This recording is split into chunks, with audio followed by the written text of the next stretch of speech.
I'll turn my microphone around so everybody can hear me. Today is April 16th, Monday, and this is our regular city council meeting. And we are going to start. First off, I want to introduce Caden Summers from Troop 344. He's a Boy Scout earning his merit badge.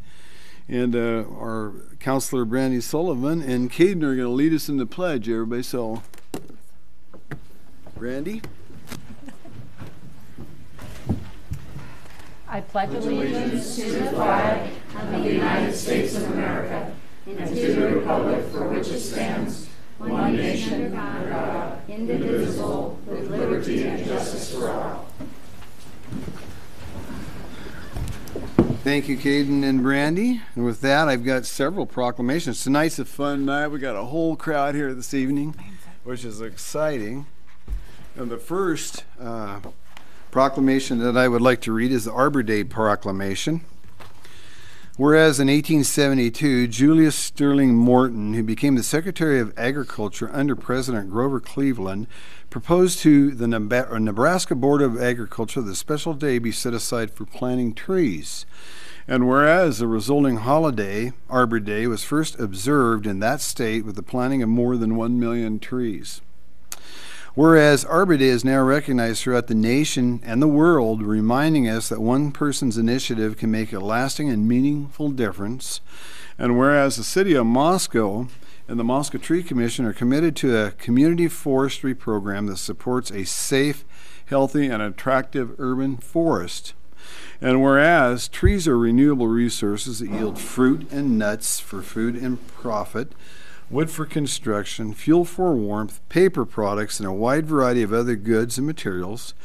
And whereas, when properly selected, planted in the right places, and tended appropriately, trees increase property value, add beauty, enhance economic vitality of business districts, cut heating and cooling costs, and provide buffers from traffic. And whereas trees intercept stormwater, reduce runoff and erosion, clean air and water, produce oxygen, slow climate change, and connections to wildlife amidst asphalt and concrete. And whereas to celebrate Arbor Day in Moscow, students from Lena Whitmore Elementary School will plant a red oak tree at Lena Whitmore Park at 1:15 on April 27th, 2018. Now, therefore, I, Bill Lambert, the mayor of the city of Moscow, do hereby proclaim April 27th, 2018 as Arbor Day. And the city of Moscow, and I urge all citizens to support the planting of trees to promote the well-being of this and future generations. I have another proclamation, and this is our Earth Day proclamation. Ron, are you going to present that proclamation? Yeah, as soon as I read the Earth Day one, I will. That way I don't have to run back up here and run back down there. Sure. Because, ladies and gentlemen, after all, we're going to give Earth Day awards, and so I thought I'd make one trip down there and do it all at one time. That's so smart. Earth Day proclamation. Whereas the first Earth Day was celebrated on April 22nd, 1970, and whereas Earth Day originated in the U.S. and became recognized worldwide by 1990, and whereas every year on April 22nd, men, women, and children participate in environmental stewardship activities such as stream cleanup, planting trees, educational events, celebrating sustainable and accomplishments, and more. And whereas environmental education, resource conservation, waste reduction, and environmental protection are imperative to a sustainable future. And whereas it is understood that sustainability will only be achieved by considering the triple bottom line, the environment, the people, the economy, and whereas the observation of Earth Day will highlight and focus our attention on reducing our own environment footprint. And whereas Earth Day is a day celebrated around the globe to remind us all of the part to protect the Earth for future generations. Now, therefore, I, Bill Lambert, the mayor of the city of Moscow, do hereby proclaim Sunday, April 22nd, 2018, to be observed and celebrated as Earth Day in the city of Moscow, a special day to remember our Earth, a day for reminding of us how we can all help to preserve the wonderful environment that we enjoy as citizens of Moscow. With that, and with Arbor Day, I have Clark Phillip, and I know David Rock is here as well, and from the Environmental Services Group, Kelly Cooper. So if we can get those folks. How are you doing? Good, Mayor Lambert. Philip, and here is, let me make sure I give you both the right, correct one. Okay, here's your, let's stand right up front here. Well, let me get right on the screen, you two. Man, you look really good. So,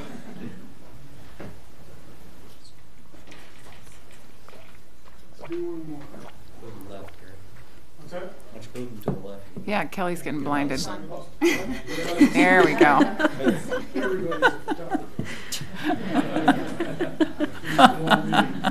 Gary's been working on this. Would you like Everybody's over. Well, you say what everybody, you go right ahead. All right, well, thank you, Mayor Lambert, for the proclamation for Arbor Day.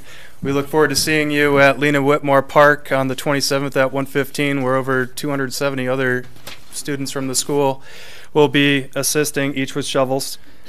I kid. Planting this red oak tree. In addition, we will also be offering seedlings to the public on the May 5th Farmers Market Tree Commission booth.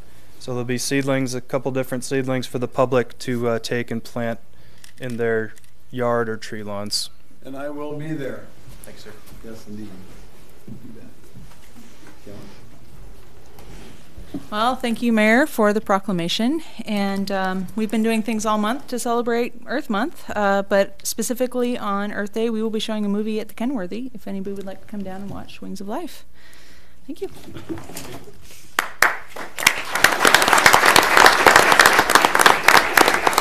Thank you very much for those good remarks. Now we got Earth Day awards that we're going to present. We got 9 awards today. This is always an exciting, this is a fun time for me to be able to talk about people in our community, what they do, and this is various groups, so it's very exciting to be a part of that. So without further ado, the first, I've got 2, and they're individuals. I got Ruth Frey and Matt McAdoo. As individuals, these folks, they transplant and volunteer trees from their own flower beds. They contribute to the trash burden of their house by recycling constantly, remodeling work that generated scrap metal, old pipes, and scraps of siding, made a special effort to see that these just didn't get tossed in the trash, but carried those off to the metal recycling. They constructed the houses that they encourage our native bees, which is very nice. Houses that an endangered species that we have to worry about constantly in the Northwest, huge thing for our crops. Compost bin and tended it carefully. Although the yard has a lot of shade, they figured out one spot that vegetables and herbs in pots could be growing, which I thought was pretty neat. And these folks aren't homeowners, they're renters, so that was really good stewardship. So I know Ruth is here, and she's going to accept Matt's as well. So Ruth, if you would please come up.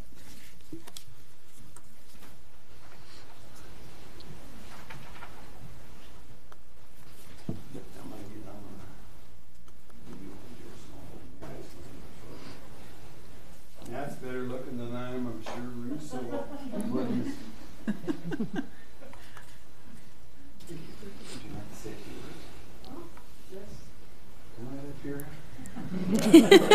everybody on this part doesn't need an act to talk. I like to talk. Totally does. These are the events and awards are a big deal to our community, so I always like to give everybody a chance to say a few words. Okay. Well, thank you. It's an honor. It was kind of unexpected because these are just, things that we were doing kind of because they were things we wanted to do. But it's nice to get some recognition. It's also nice to bring up the point that even if you're not a homeowner, there are things that you can do. Even small things will add up. And Matt sends his regrets. He wasn't able to reschedule. He's helping an elderly relative with some taxes, so they're kind of on a deadline. But he's very honored too and wanted me to pass that along. So thank you very much.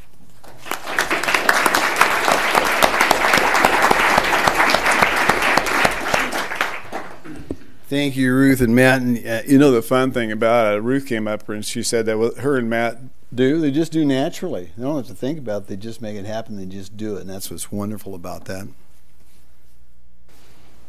Okay, our second award is a teacher award, and this is always exciting because I love it when teachers get awards. And this teacher, Andrika Cooley from Palouse Prairie Charter School, she's an outstanding teacher and mentor at the Palouse Charter School. Incorporates a sustainable Earth Systems approach to each of her classes. This year, her 6th graders will focus on water, 7th graders will focus on food systems and nutrient cycling, while 8th graders will study energy. The learning focuses on carbon and nitrogen cycles to understand photosynthesis, what plants need, and how the two cycles interact. Students grow lettuce greens for the lunchroom and the hydroponic system, which was designed and built by previous students. Over the past several years, students have also created a webinar, newsletter to teach others how to build and maintain a hydroponic system for a school lunch program. Promotes extremely well-rounded students that are inquisitive, capable of critical thought, and ready to tackle challenges they will face as adults. So, Andrika, if you'd please come up here. Oh, hi, how are you? We're going to get your picture here first.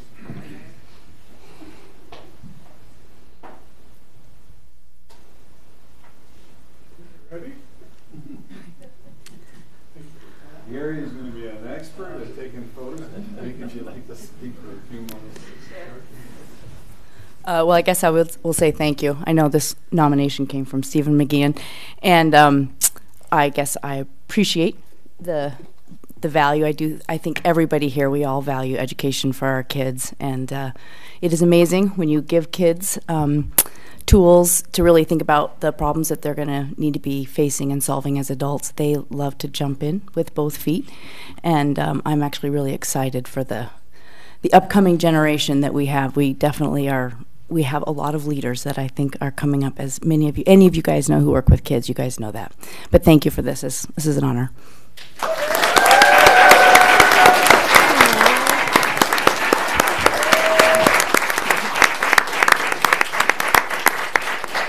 Thank you, Andrika. I always have a special heart. All of these award winners tonight are very special people that do a lot of good things for our community areas. Teachers always have an extra plus in my heart because some of them, when I was a kid, had a tough time getting me through some of the classes because I was one of those Yancey kids that could never sit still. And so I have a huge appreciation for teachers.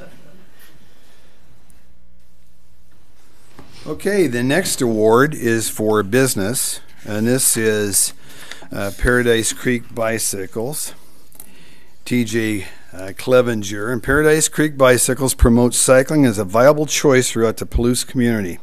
There's cycling advocacy across all abilities and skill levels so that they get everybody involved in this. Paradise Creek Bikes also works with Latah County to acquire excellent bikes for county staff use.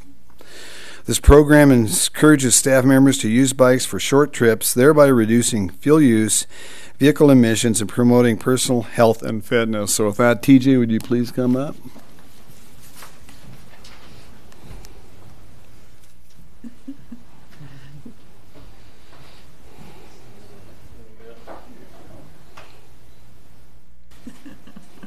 Jerry's going to hang it.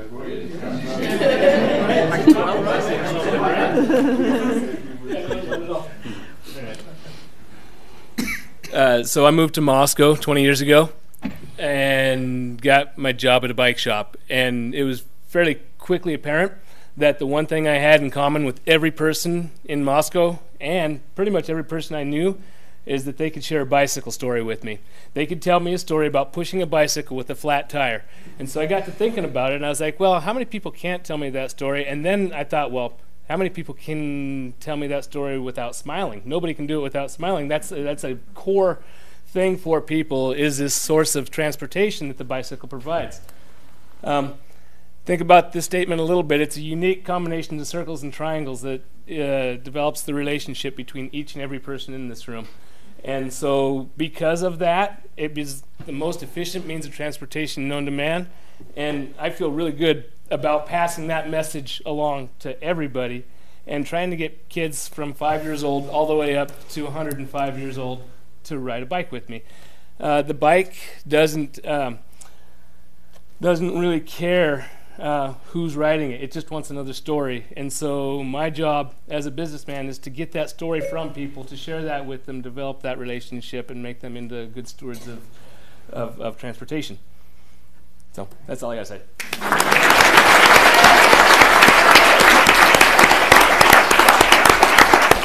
Thank you, TJ. Well, the next award is for an event, and we have Bikes Fit, U of I Sustainability Center, and promoting cycling as a healthy and sustainable means of transportation, introducing students to many of the university and community organizations, including Palouse Clearwater Environmental Institute, Latah County Historic Society, University of Idaho Parking and Transportation, and the Moscow Water Department.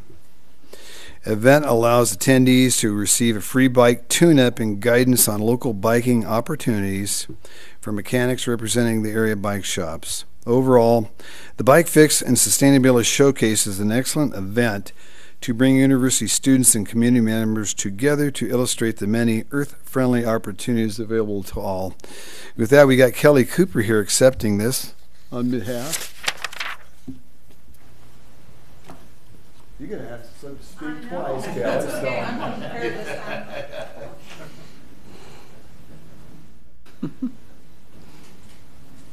Thank you. I'd like to say a few words on that, too. Sure will. Well, the U of I Sustainability Center wasn't able to provide anybody to come accept their award today since they're busy with April and Earth Month activities. But I will be up there on Wednesday to present it to them as part of Bike Fix. So if you want to come check out this year's event, it will be on Wednesday. All right.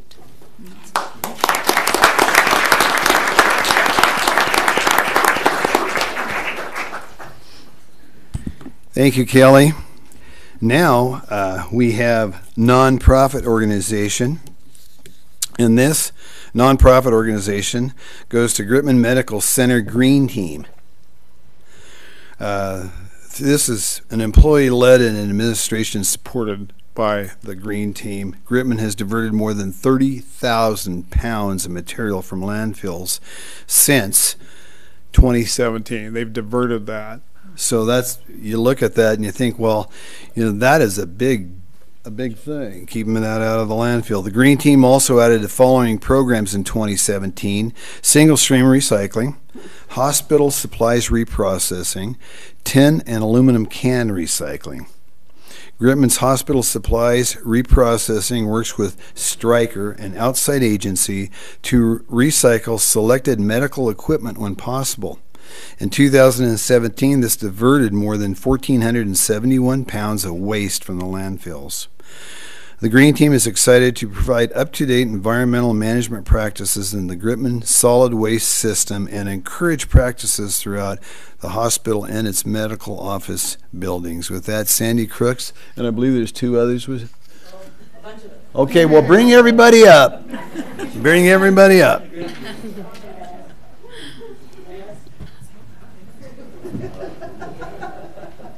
This is great. Okay, I think you're right in the middle. Get over here, Margaret.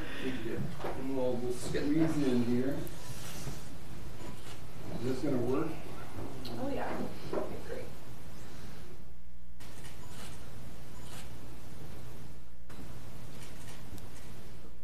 Sandy, would I say a few things?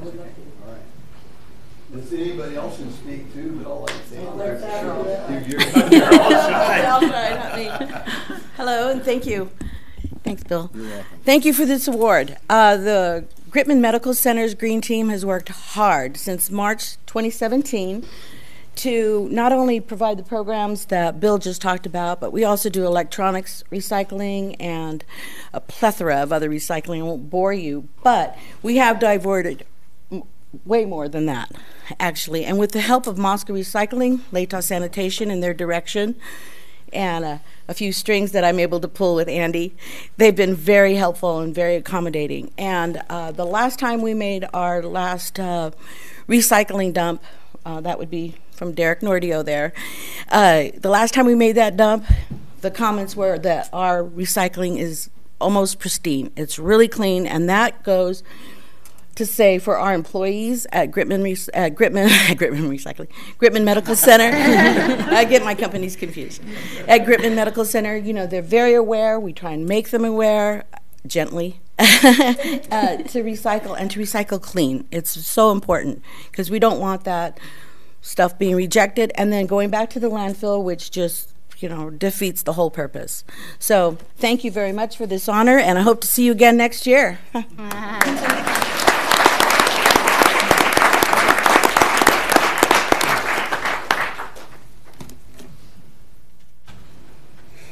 Sorry.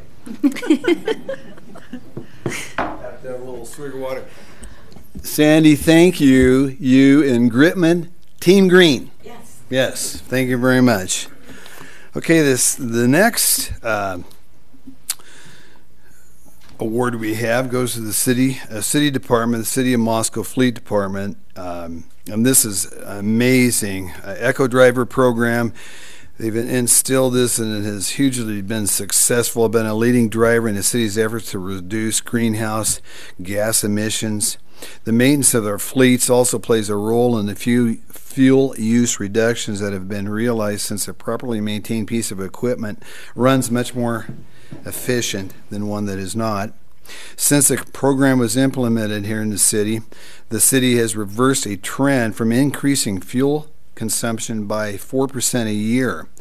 So the year in 2017 saw the first year in over a decade that the city used less than 50 gallons of fuel, and what they did was they used 47,507 gallons.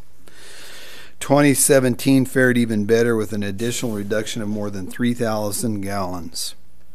As of 2016 benchmark greenhouse gas inventory, the vehicle fleet sector saw more than a 15% reduction in emissions since 2011. In addition to the Eco Driver program, the Fleet Department recycles or reuses all that it can through their Eco Salvage program actions that are environmentally responsible and also physically responsible. So not only does this portion of our city reduce greenhouse gas emission, they're saving money for the citizens of Moscow by the reduction of the fuels that we've been using for a number of years now, and they've been consistent on that.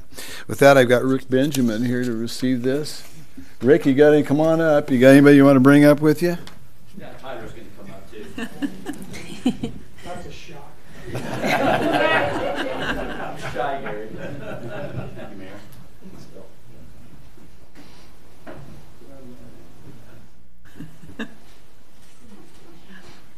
Perfect. Thank you. Just look at that. I didn't come prepared to say anything. These guys just make it happen, folks. It's, listening to, the gentleman here about the bikes, amazing story. And I feel like I'm out of place here because, we actually burn the fuel that everybody's trying to save. But we are trying to make corrections and trying to make it so that we are more environmentally conscious. And thank you, Mayor, for acknowledging that. Absolutely.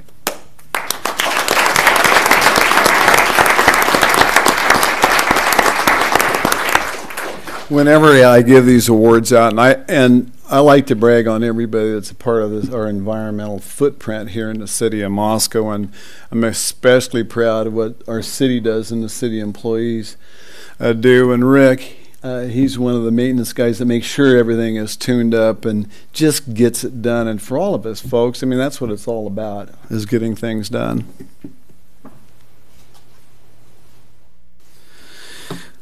The next award is a university program, the biodiesel program at the University of Idaho, and this is amazing as well. Another one of those amazing programs. The biodiesel program has the ability to provide alternative fuel to diesel engines. The biodiesel program at the University of Idaho produces their own biodiesel. As vehicles are a major source of atmospheric carbon dioxide, the main greenhouse gases that cause global warming. Research has shown that use of biodiesel reduces the greenhouse gas emissions by over 76% compared to petroleum diesel. This makes the biodiesel program a perfect candidate for the Mayor's Earth Day Award. And with that, I've got John Crockett here. If John would come up.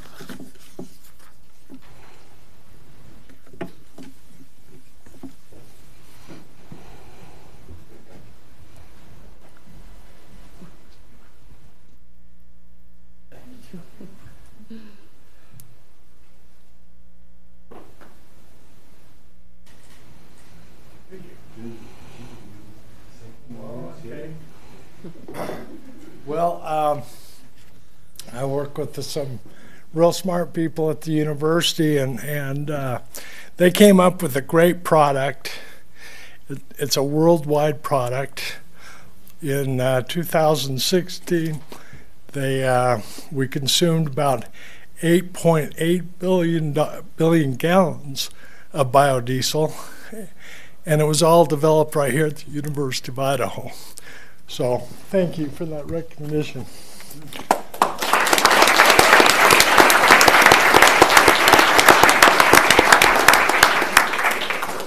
You know, most of the folks are modest about that, but geez, that was a big figure, don't you think?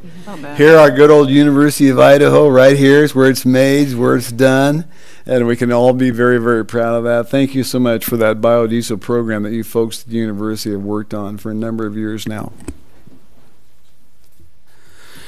This is the last but not least, because these will be continuing going, of a special honorary person that we have, John Van Gerpen. Dr. John Van Gerpen is a retired professor at the University of Idaho and former department head of the Biological and Agricultural Engineering Department and Associate Dean Associate for Research in the College of Engineering. Recognized as a worldwide pioneer and leader in biodiesel research and education.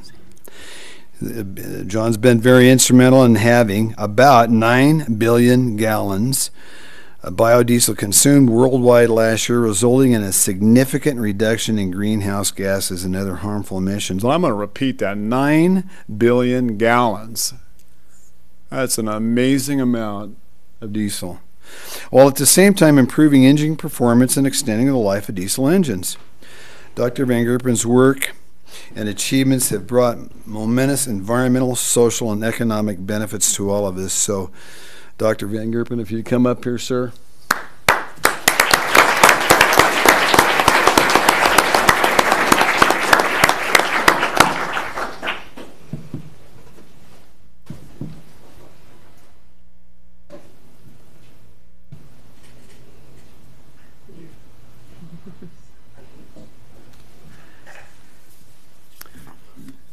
Thank you, Mayor. It's quite an honor to receive this award. And I want to thank the people who nominated me and thank the great team at the University of Idaho I've been lucky enough to work with for the last 15 years or so. I started working with biodiesel about 10 years before that. And came to the University of Idaho at that time because they had such a history and tradition and experience base working with the fuel already that this was the place to come and continue my own work. I did want to say one other comment that the mayor forgot to mention is that we actually work out at the same gym in the morning. You stole my line after you left the podium. Well, but I wanted to warn the city council that, if he ever suggests settling these disagreements by arm wrestling, you might not want to do that. Thank you again.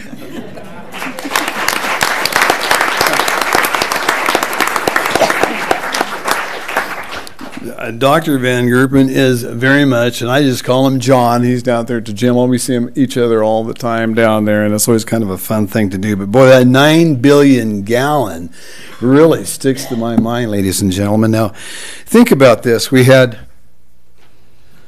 9 different people from individuals, businesses, University of Idaho, Gritman Green Team, which is a nonprofit, the City Department of Moscow here, and the list goes on. Businesses.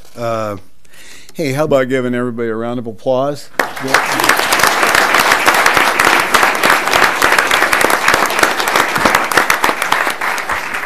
And the fun thing about Earth Day, guess what? It is our Earth, ladies and gentlemen. We need to take care of it. And here's an excellent, splendid example of how it's done in our community. And with that, I certainly appreciate that.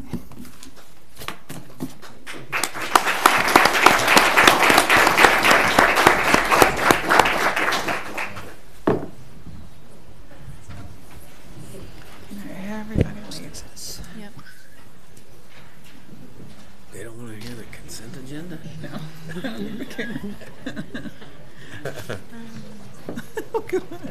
And they all leave. You're all conserving energy. Yeah. Yeah. Those are my funnest things to do. I love it. Something. You bet. You're welcome. There goes our whole audience. Fred. You're welcome. Thank you.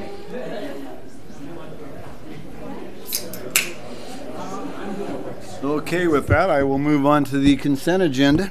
I move we accept the consent agenda. Second. Okay, we have a motion by Catherine and a second by Gina to accept the consent agenda as is. Any discussion? I'll start with Brandy. Aye. Aye. Aye. Aye. Aye. Okay. With that, I'll move on to the next thing of order, which is staff recognition report, and then Gary Riedner will head the podium. Thank you, Your Honor. As you know, last week we were honored in Moscow to host the state IRPA, Idaho Recreation and Parks Association conference, and Dwight Curtis and the rest of the staff of Parks and Rec attended that conference and were able to glean a few awards as well. So Dr. Dwight Curtis is here to present those awards. Good evening, Dwight. Good evening. Thank you. It's like a riot. Sorry, lots of delicate stuff here. Yep. Okay. Well, like Gary said, we had the honor of having the Idaho Recreation and Park Association's annual conference here last week. It was a great conference. It was a great conference, and I have recovered mostly. And but with this, each year they give out awards for various things, and this is statewide. And in this case, I'll start off with. Don't want to miss anything here. Let me start this off with this, okay? And let's talk about trees for a second, since we're talking Earth Day. And how can one tree change the world? Have you ever just sat and thought about that? No? Okay. Well, let me just tell you. George Washington and the cherry tree. You still talk about it. I don't know if that's real or myth, but they still talk about the cherry tree. There's a General Sherman tree. It's a giant sequoia, California, 2,000 plus years old.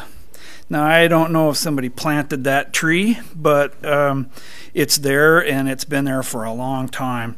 We have the Emancipation Oak in Hampton, Virginia, and it was named that in 1863. If you think about emancipation and that time frame, what that was all about, and it's still there. The 9/11 survivor tree. They had a Callery tree pear there in New York that was only 8 feet tall, and it actually survived the disaster that happened, and it's now 30 feet tall. There's the Endicott pear tree in Danvers, Massachusetts. It's actually the oldest cultivated fruit tree in the United States. It was planted in 1630. That's an apple tree. That's some serious apple cider. White poplar right here in Moscow in Gormley Park. It's registered in the Idaho Big Tree Program. So, trees are important, and we have a lot of volunteers in Moscow that like trees, and Moscow takes enormous pride in our volunteerism by its citizens. And at last week's IRPA conference, they chose to recognize one of Moscow's volunteer treasures, and that's Mr. David Rock. And Dave, if I get you to come up here, and I'm going to embarrass him just a little bit here if I could. So David is the campus horticulturist here at the University of Idaho. He's an arborist, and he obtained his arbor certification in 1993 through the International Society of Arboriculture. He's a longtime member of the Moscow Tree Commission. He's actually a charter member of the Tree Commission, established back in 1990. He is chair of the Tree Commission from 94 to 2009. He's still serving today at 28 years later.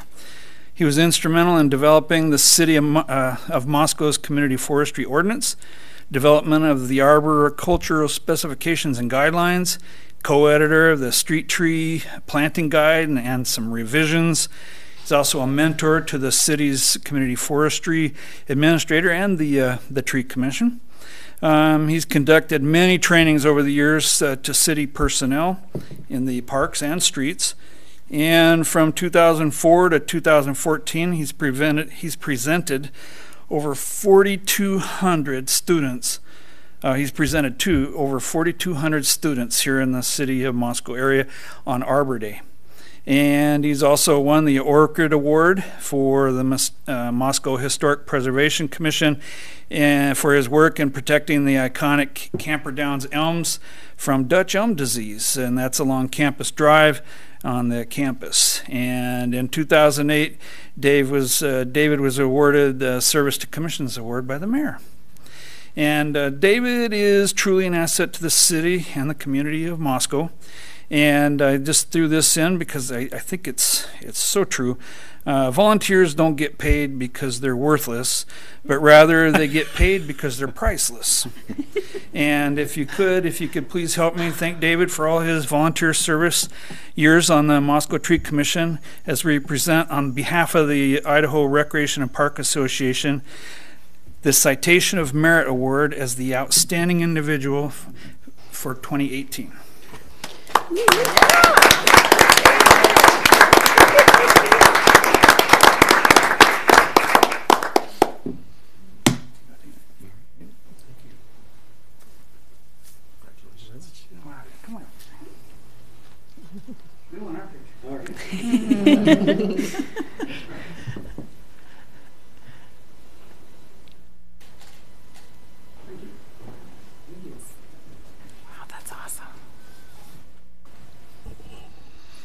I want to say something about David, Dwight, before you go on. 5 years ago, first year I was the mayor, and David was in charge of the tree commission. He was the chair then. We planted a tree out at West Park School, and David dressed up as a tree. He had cedar boughs coming out of everywhere. I'll just put it that way.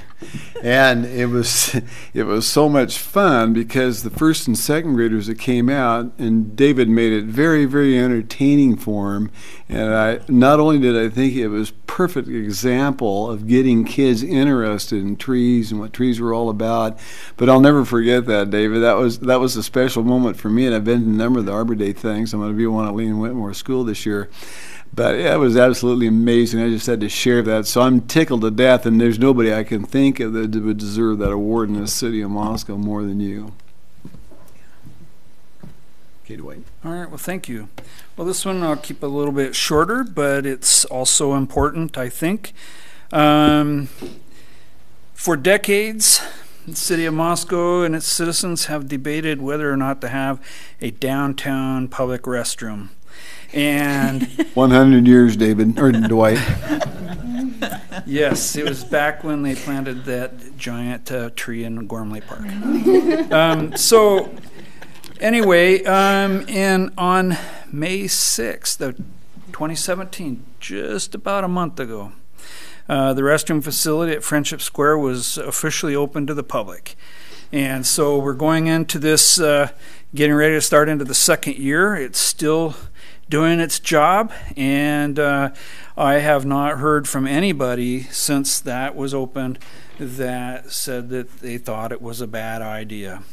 And I'm sure, especially during farmers market or the big events, even just during lunchtime, when you gotta go, and this is the facility to go to. So, of course, the process involved a lot of different people to come up with the facility that we had. We wanted something that worked with the characteristics of the downtown area, and it serves the public 7 days a week from 6 a.m. to 11 p.m. and upwards of 8,000 people on a busy farmers market day. The special events and the general public use this. And on behalf of the Idaho Recreation and Park Association, I'd like to present to Mayor Lambert and the City Council with the Outstanding Facility Award for 2018. Awesome. Well, that's cool. After all that. Money's worth it. I don't think so.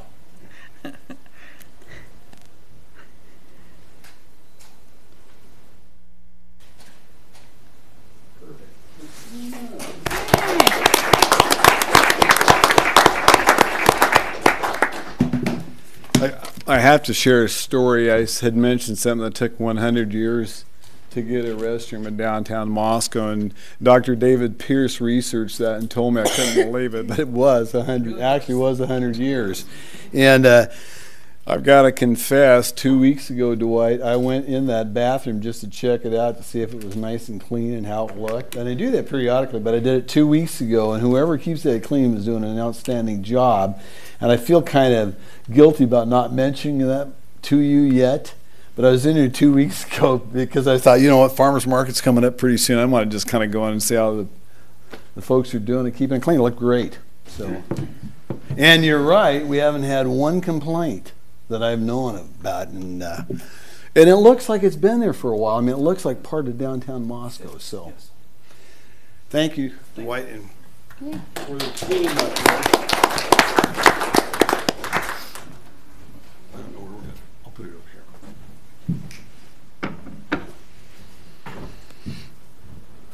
I want to set that down so I don't accidentally drop it. Okay, thank you, Dwight, for that presentation. The next thing we have on is mayoral appointments, and I do not have any. So we'll go to item number 4, which is public comment and mayor's response period, where we allow 15 minutes for individuals to get up and speak to us, as long as that is not on this evening's agenda or something that is front of planning and zoning and or board of adjustments. So we'll give you 3 minutes. Please come up, state your name and your address, and let us know what's on your mind.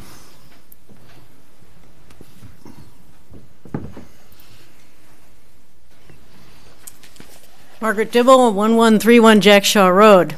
A lot of what I had to say got said by other people tonight, but I'm on the board of the Latah Trail Foundation, and I'm on the Moscow Pathways Commission. And on both of these groups, we talk a lot about bicycles, and TJ talked about bicycles. And I wanted to give the City Council heads up that Bike Month is coming. And we'll all hear about that. I believe, Bill, you'll be doing our Bike Month proclamation. Yes, I will. Yes, and we would like to get a little more city support. You know, we talk a lot about bicycles and pathways, but I do believe that bicycles belong on streets. And I think that's, I was hoping maybe the Transportation Commission could do something. And specifically in the way of city support for our Bike to Work Day, coming up on May 11th. That is Moscow Bike to Work Day, not to be confused with National Bike to Work Day, which is on the following Friday. So what I would like, specifically in the way of city support, I would like permission to post notices of Bike to Work Day on the bulletin board in Friendship Square, the one that's covered over where people won't put notices all over. On top of the things we put up. And does the city own any bicycles? police department owns Yes, bicycles. the police department Just the does. police department, huh? Well, your mayor owns Yeah. a bike too, and I ride it all Yeah, the but time. I mean, like the city. But that's not a city. No, because The city bought that for you? Because if so, I would No, want it. no, Jimmy, didn't let me finish. Because I was thinking when TJ was talking, I think I was at a county commission meeting, and they was saying, "Oh, the city all has bicycles. We should go buy some bicycles." So they went and bought some bicycles, and so maybe the city should buy some bicycles, and then all the city people could come to Bike to Work Day. You could take turns riding the bicycle around, and coming by our station on the corner of 6th and Main, was I think our 8th year. We'll have coffee provided by One World Cafe again. Sadly, our latest pastry cook is no longer with us. That was Nils Peterson. But we do hope to have treats, and I do want you all to get ready. That's why I'm here tonight. Thank you. Thank you, Margaret. Carrie, did you have the bike thing? I was going to say, we do have a bike share program. I haven't seen the bike out back for a while since Kathleen Burns' bike is typically taking up that space, but I'll look into that tomorrow. Okay. Good evening, Mayor. Good evening. Before I start my little pitch, I would like to say that if I had the privilege of attending the Moscow Recovery Center breakfast the other day, and if any of you had missed that, I would highly recommend that we contact or conduct we'll get the mayor then to repeat his speech, because I think it was probably one of the better speeches that I've heard in a long time about how people should get along with people. So with that, I would hope that you're able to present that. Bill? My name is Bill Gosling, and I am a common sense candidate for the Idaho House of Representatives 5A. But I'd like to talk about issues. Candidates state the issues, but we really forget sometimes what your issues are. Common sense tells me that those issues are not always the same. Having been on the Moscow School Board, the State Charter School Board, and the State Board of Education, a lot of times I heard education is important. But what we fail to do is look underneath it and see what are the components of education. And then what I'd like to say is, if you're parents of a 4-year-old, the issue may be, is there a full-time kindergarten program available? If you're parents of a 3rd grader, the issue may be the 3rd grade reading level, because without you not being at that 3rd grade reading level, your chances of being successful in high school and college are very shortened. If you're a parent of a middle schooler, the issue may be school safety and are they ready for the social issues of high school. If you're a parent of a junior student, your issue may be how to encourage your son or daughter to take those free dual credit courses that we worked on so hard on the state board to get available to the high school students. If you're a parent of a senior, your issue is he going to graduate or is she going to graduate? What's next, and how in the heck am I going to pay for it? So, and then lastly, if you're a senior citizen, there may be some here, and you're on a fixed income, your issue may be how in the heck can I afford the next tax levy? So those are some of the issues. So what I thought is I brought up a balloon, but I was told that I couldn't blow anything up that might resemble a bomb or something like that. But anyway, what we tend to do is we tend to look at an issue and we poke the issue at one side. And what happens when you poke a balloon on one side? It bulges out on the other side. So we need a systems approach. And I've heard many already discuss about how we work together in Moscow to do things like that. And hearing what you've all done with the restroom and 3rd Street and all the other issues, I think you very well use the common approach, the systems approach. I'm a systems engineer. I have a PhD in education, so I tend to think of education in a systems process. Common sense tells me if it works in Moscow, and then it should work in the legislature. In closing, thank you and I would appreciate your vote on May the 15th. Thank you, Bill. And I had some balloons for you there, Mayor.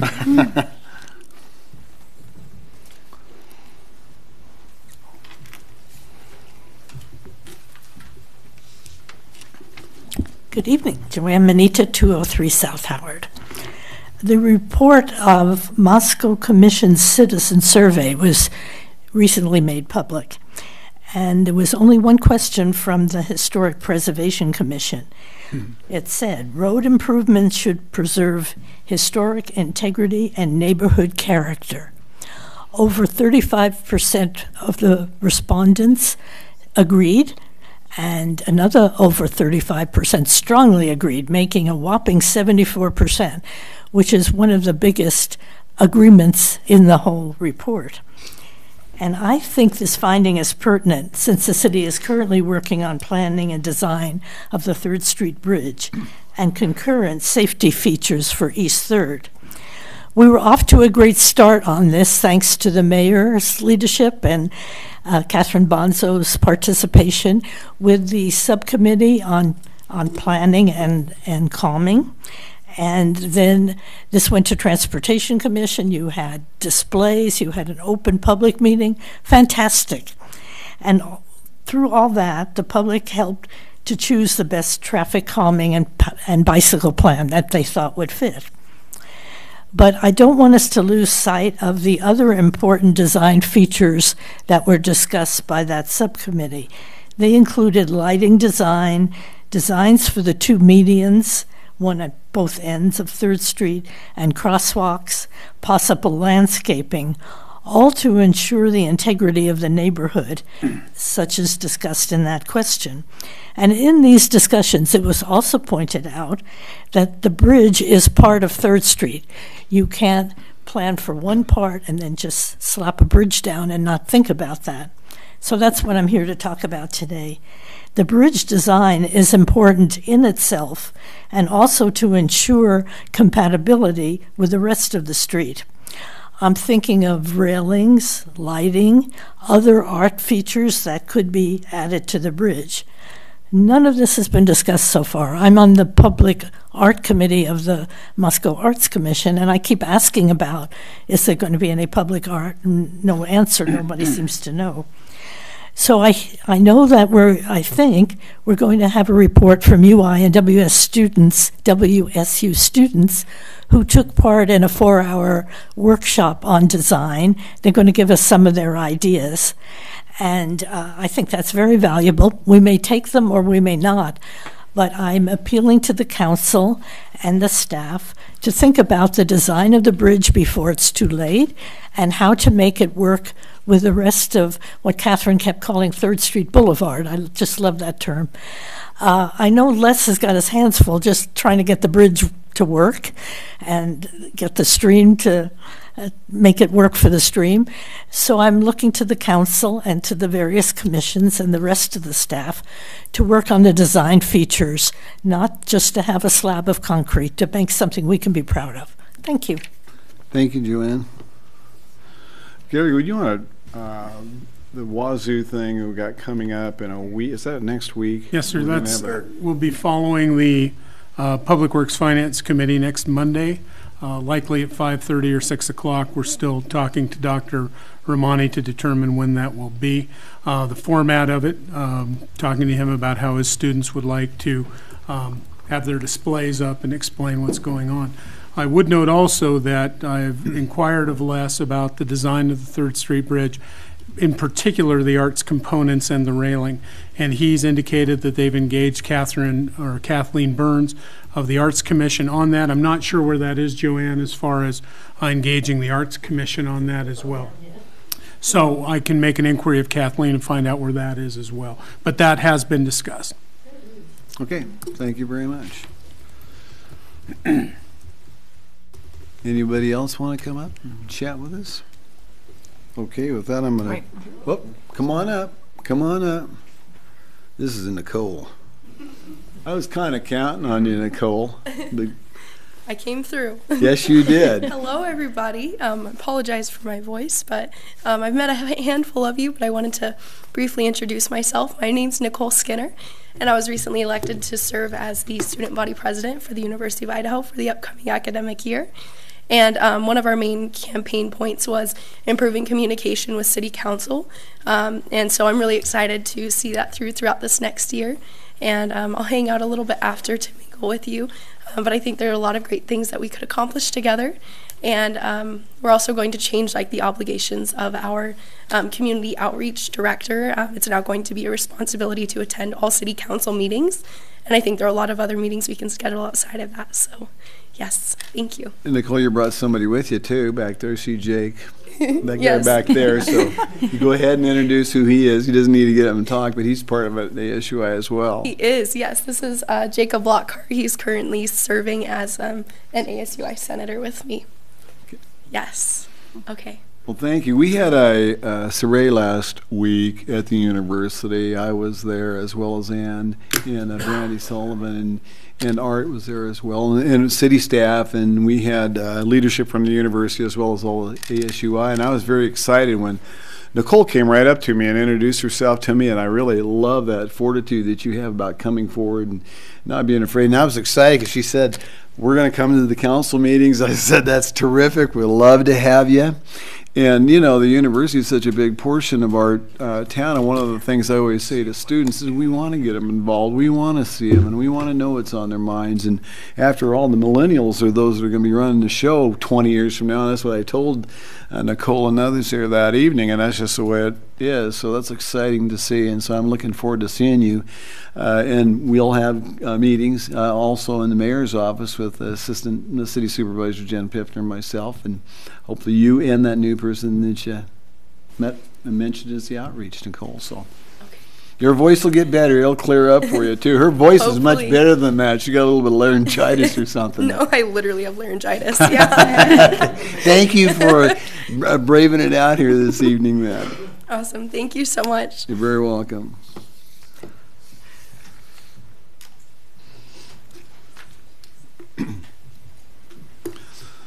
Okay, well, with that, we're going to close the public comment period, and we're going to move on to item number 5, which is Citizen Commission Report, Planning and Zoning. We got Mike Ray here, and as well as Wendy McClure. So, Mike, how are you this evening? Doing well, Your Honor. Council members, thank you for having us. I'm here to introduce Wendy McClure. She's the chair of the Planning and Zoning Commission as well as the Historic Preservation Commission. I think I've probably been saying that for 3 years straight for her chair. But we've had a lot of challenging projects, a lot of really good projects that we've taken on, and as always, we won't be able to do it without Wendy's leadership and strong work ethic. So, turn it over to her. Thanks. Well, I will correct you on that and say we couldn't do anything without the city staff, including Mike at the top, but also Ann Peterson have been just really a phenomenal support for. And people I probably don't know behind the scenes as well working. But at any rate, thank you for that. So we're right here. That's it? Okay, we got it.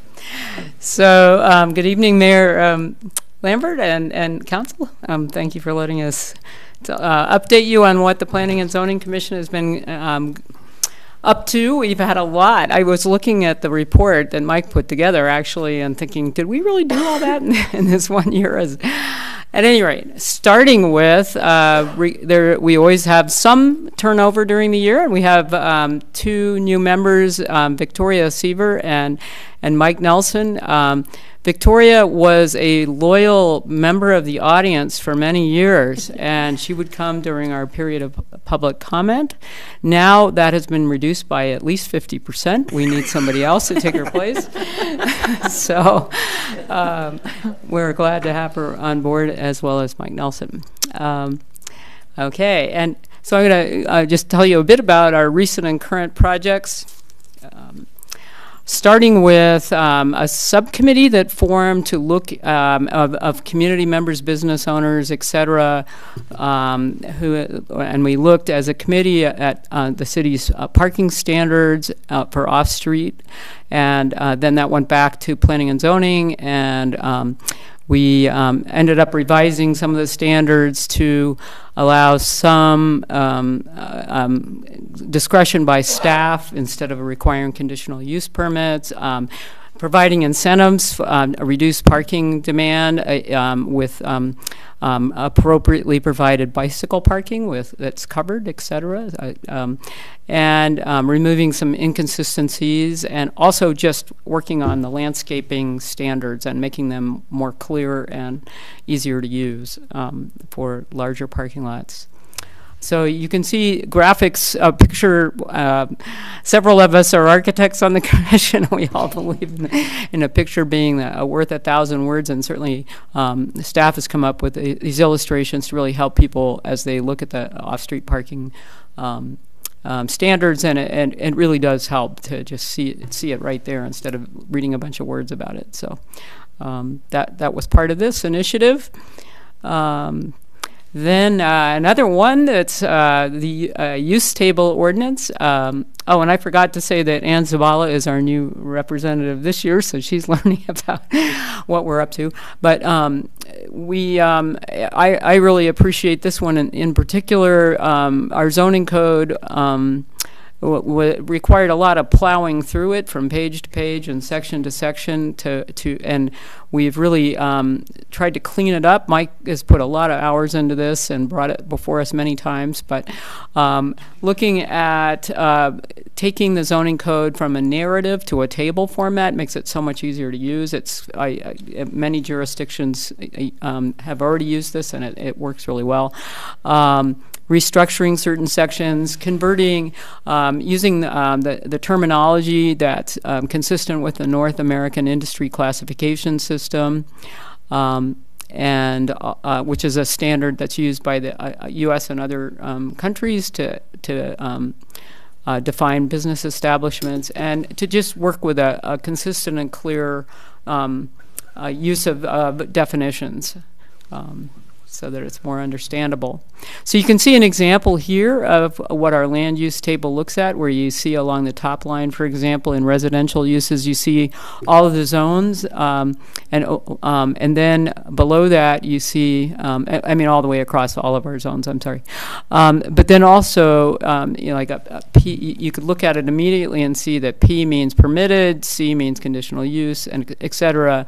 Or under accessory uses, permitted accessory use.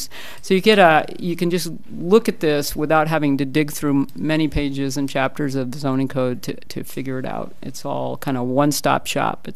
Makes it much easier. And we experimented with a lot of different, I mean, Mike came to us with the work, but we looked at a lot of different formats and came up with this one, and it seemed to really do the trick. Also, this would be an example of bulk and placement regulations, like how large the setbacks can be. I mean, what various setbacks have to be across the various zones, et cetera. Excuse me, and the size of lots, et cetera. And we also, in coordination with these use tables, also made amendments to the sign regulation to accommodate larger properties that could have more than one sign, and worked on some of the problems with drive-through facilities that have queuing problems, et cetera, trying to set some standards for that. And made some amendments to the off-street parking requirements table, so uses correspond to the use table, and pictures worth 1,000 words, using those illustrations to just kind of communicate more effectively the intent. So here you see an example of all the setbacks of a typical residential parcel, and what you do when you have a flagpole lot, which some of you may not know what that is, but a flagpole lot is exactly what it looks like. It has a little piece facing the public street that has to be a certain width, and then it goes back to the rear of a lot. And so this shows how you interpret graphically how you measure the setbacks, which was kind of hard to figure out from reading the words. So hopefully this helps. Our other big project has been updating the 2009 comprehensive plan. It's not a full rewrite, it's just kind of making things more current. Some things the P&Z and the city have already accomplished, so striking those sort of out and adding pieces that, clarifying pieces that still need to occur.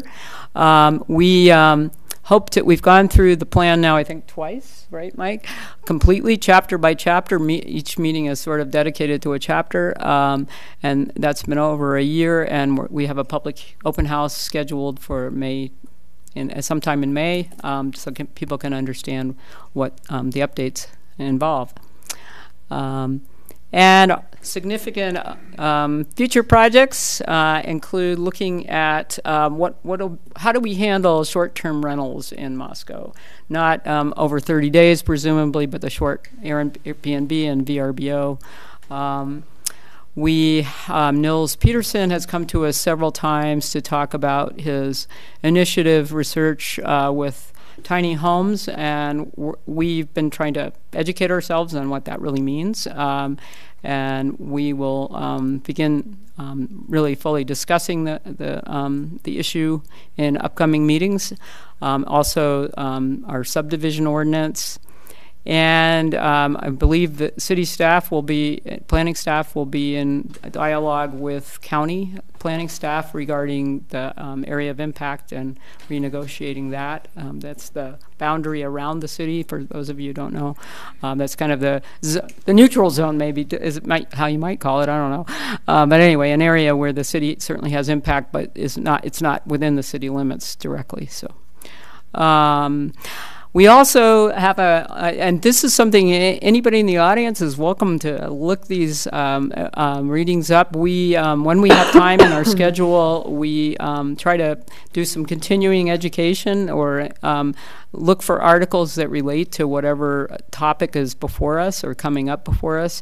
And all of these shared readings are actually on the city website under the Planning and Zoning Commission. It's just a title called Shared Readings, and you can see the variety of topics over the last year, including strong towns, what the role of smaller houses might play within that, what density really means, and density sometimes is a bad word, but density really, if it's accompanied with appropriate design, is a good thing for communities. How sort of strategies to densify appropriately, and our multimodal community, keeping that alive, and walkable in the design of our streets, and also market analysis. We read the market analysis for Legacy Crossing, which is a really good sort of consultant report about the local economy and projections surrounding that.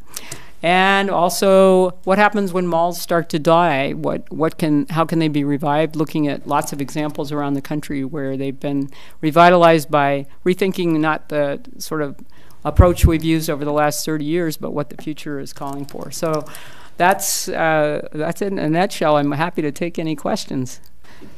Well, thank you for that good presentation, Wendy. And you are the council liaison to P&Z. I'll let you go first with something. You want to add anything in? No question, just a comment. It's been such a pleasure to be a part of that commission and to kind of come in on the tail end of all of the work that you've been doing and see that on the tail end's a good time. Yeah, no, I'm just kidding. No, we're glad you're part of us. Yeah, it's been great. Yeah. Good. Well, one thing I'll say, Ann as a new counselor, she jumped into P&Z, which is a couple of meetings a month and stuff, and there's a lot to it. And for any new counselor, that is a great commission to be on, to learn as a liaison, because there's so many things with the zoning and different things. Well, we very much appreciate your participation. Thank you. So, yes. Catherine? I was just, because I was nudging Ann, saying when I was liaison, we started those things. Oh, you did? That's right. Yeah. It was actually the comp and the chart that Mike was really working the P&Z through. And what was, I just felt like it was, you're doing such a great service with your level of thoroughness and making sure like that things are really understandable. And I felt like the planning and zoning has so much ability to really think forward, and you all are doing that. And I just wanted you to know I enjoyed it very much, and it's a great commission, and you do a lot of work. And what I really liked about Mike so much too is he would bring up so many different cities, what they did as comparatives, for the commissioners, because they didn't have anything to really give it any kind of value, and it helped people kind of weigh things. And so that education, even with the shared readings, allowed people to make thorough decisions and really impartial too. So right. Well, thank you. Yeah, I agree, Mike. It just really helps us to be informed when we start tackling the issues. We couldn't do it without him, that's for sure. Oh. Any other questions? Brandy. Is that table available now to look at? It's, we had a public hearing last week about it, right? And there was no one in the audience, so everybody must think it's working great. But honestly, we decided that was a good sign. And would you really be motivated if you were an architect or a developer to come and sit and, testify at a public hearing if it seemed like it was doing the right thing? So that was our hope anyway. Right. Yeah, if you just open up the last Planning and Zoning Commission packet, it'll be there, but this will be advancing on to council, so I will be presenting this to, I think, admin next Monday, and then on to council for the following Monday. Yeah. Good. All right, so you can look at it in more detail. Thank you. Or is there any other question? Yeah. Thank you so much, Wendy, for the good work you do and for being the chair of that commission. I was on that commission for 5 years in my earlier days of being with the city, and so it's a good way to get your feet wet. Isn't absolutely. It? Yep. Exactly. So thank you for all the work you do. Okay, with that, we're going to move on to item number 6, which is a public hearing on Indian Hills, a 9th edition preliminary plat and rezone. And we are going to hear from Michael Ray on this. He is presenting. So, Mike, you have the podium, sir. Thank you, Your Honor, council members. Take a quick second to pull up my presentation.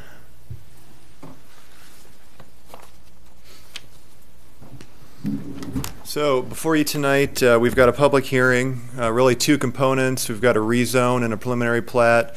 And this is for Indian Hills 9th edition to the city of Moscow. And so we're going to be rezoning 9.32 acres, currently designated as farm, ranch, and outdoor recreation, to a combination of our R2, which is moderate density residential, and R3, which is medium density residential. The subdivision is a 21.73 acre area of land, and that's generally located east of Main Street and north of Palouse River Drive, kind of two segments. There are 32 parcels being proposed, and those range with a little over 7,000 square feet in size all the way up to about 3.76 acres in size. So just to orient yourself to your screen here, we've got Main Street on the left side, Palouse River Drive running east-west to the south. These are the parcels, so 3 distinct parcels that are being subdivided. One's directly adjacent to Main Street. Got Southview Avenue, which were platted in between those 2 parcels to the west. This is the Campus Crest development that was part of Indian Hills 8th edition that ended up platting these streets that you're looking at the center of your screen. Nursery Street running north-south ends up teeing into Southview. And you also have a short segment of Powers Avenue that terminates into the easterly portion of the subject property. Looking to the north, this is Indian Hills Drive. You have primarily single-family dwellings located there, but they do transition to more duplex and multifamily further to the north. And then primarily commercial to the south. So you have a farm implement company, auto mechanics here to the southwest. You have a church, institutional use to the south as well. And then various other, we've got the public health office to the south side of Palouse River Drive, as well as a couple other auto body, auto mechanic type uses and some storage units off of Nursery Street. And then as you transition to the east, primarily agricultural, so pretty much a farm that's currently, or a field that's currently being farmed, as well as some other single-family residential properties. So just a closer view of the property to the west. As you can see, the implement yard here, 95, Southview comes in. We do have undeveloped right-of-way, which is Myrtle Street, and I'll talk a little bit about that later on in the presentation. And then you can see Campus Crest development, the Grove there to the east. And this is the closer view of the property to the right of your screen. So you can see Nursery Street, Powers. You have Alice Street that comes down. It's stubbed from Indian Hills Drive, primarily being used for agricultural purposes right now. And then this would be the imprint of the Parkland Exchange that ended up occurring a couple weeks ago that the council approved. And we'll talk about that as well. We've got a contour map shown on your screen. So these represent 2-foot contour elevations, 2 feet of elevation change within each line. So you can see there's some ridges on the property and some valleys, typical Palouse topography on this land. Taking a look at the current comprehensive plan land use designations, the property to the left of your screen is auto urban commercial, and the property to the right is auto urban residential. To the center with Campus Crest is urban residential. To the north is our current neighborhood conservation designation. And then you have a mixture. Property to the southwest and to the south is also designated as auto urban commercial. And then you have a research technology park designation here to the southeast adjacent to Palouse River Drive. And then further south beyond that is our industrial designation with Fountains Industrial Park in that area. So taking a look at what the comp plan says about that auto urban commercial, it's intended to provide commercial services that are motor vehicle oriented, which require large amounts of land. We want to try to locate those existing commercial developments along major arterials where the vehicular traffic can be accommodated. Should be required to provide significant landscaping when you have adjacent uses that could be residential. And those areas are most appropriately zoned motor business, which is the current designation of those properties. Then auto urban residential, it's typically our low to moderate density zone, typically 3 to 7 units per acre, contains a mixture of single family townhome and limited multifamily, and then it points to an appropriate zoning designations of R1, R2, or R3. Taking a look at the current zoning of the property in the surrounding area. So we have motor business, like I just mentioned, on the west, R4, which is the Grove, to the center, and then you've got farm ranch and outdoor recreation is the green here to the right of your screen.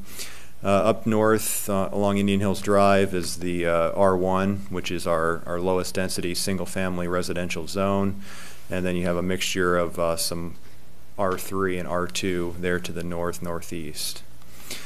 So the only proposal for rezoning is just the property to the right of your screen. Palouse Prairie Charter School ended up getting a conditional use permit, and I have a slide on that coming up, but they essentially approved a lot division to divide this piece off. There'll be remaining farm ranch and outdoor recreation just because they purely don't need to have a rezone. The division was approved, and a 3-acre minimum for farm ranch is what the zone minimum is, and they meet that right now. So there's no need for a rezone of that property. But they are proposing to rezone the remainder of this property to the right, a short segment of R3, which is medium density residential, and then we have R2, which is moderate density residential. So looking at the existing properties there to the left of your screen, motor business, similar to the auto urban commercial designation. We want to group these compatible uses, having similar operation as they involved primarily the automobile. And then concentrating these uses, city intends to increase public convenience when utilizing these services.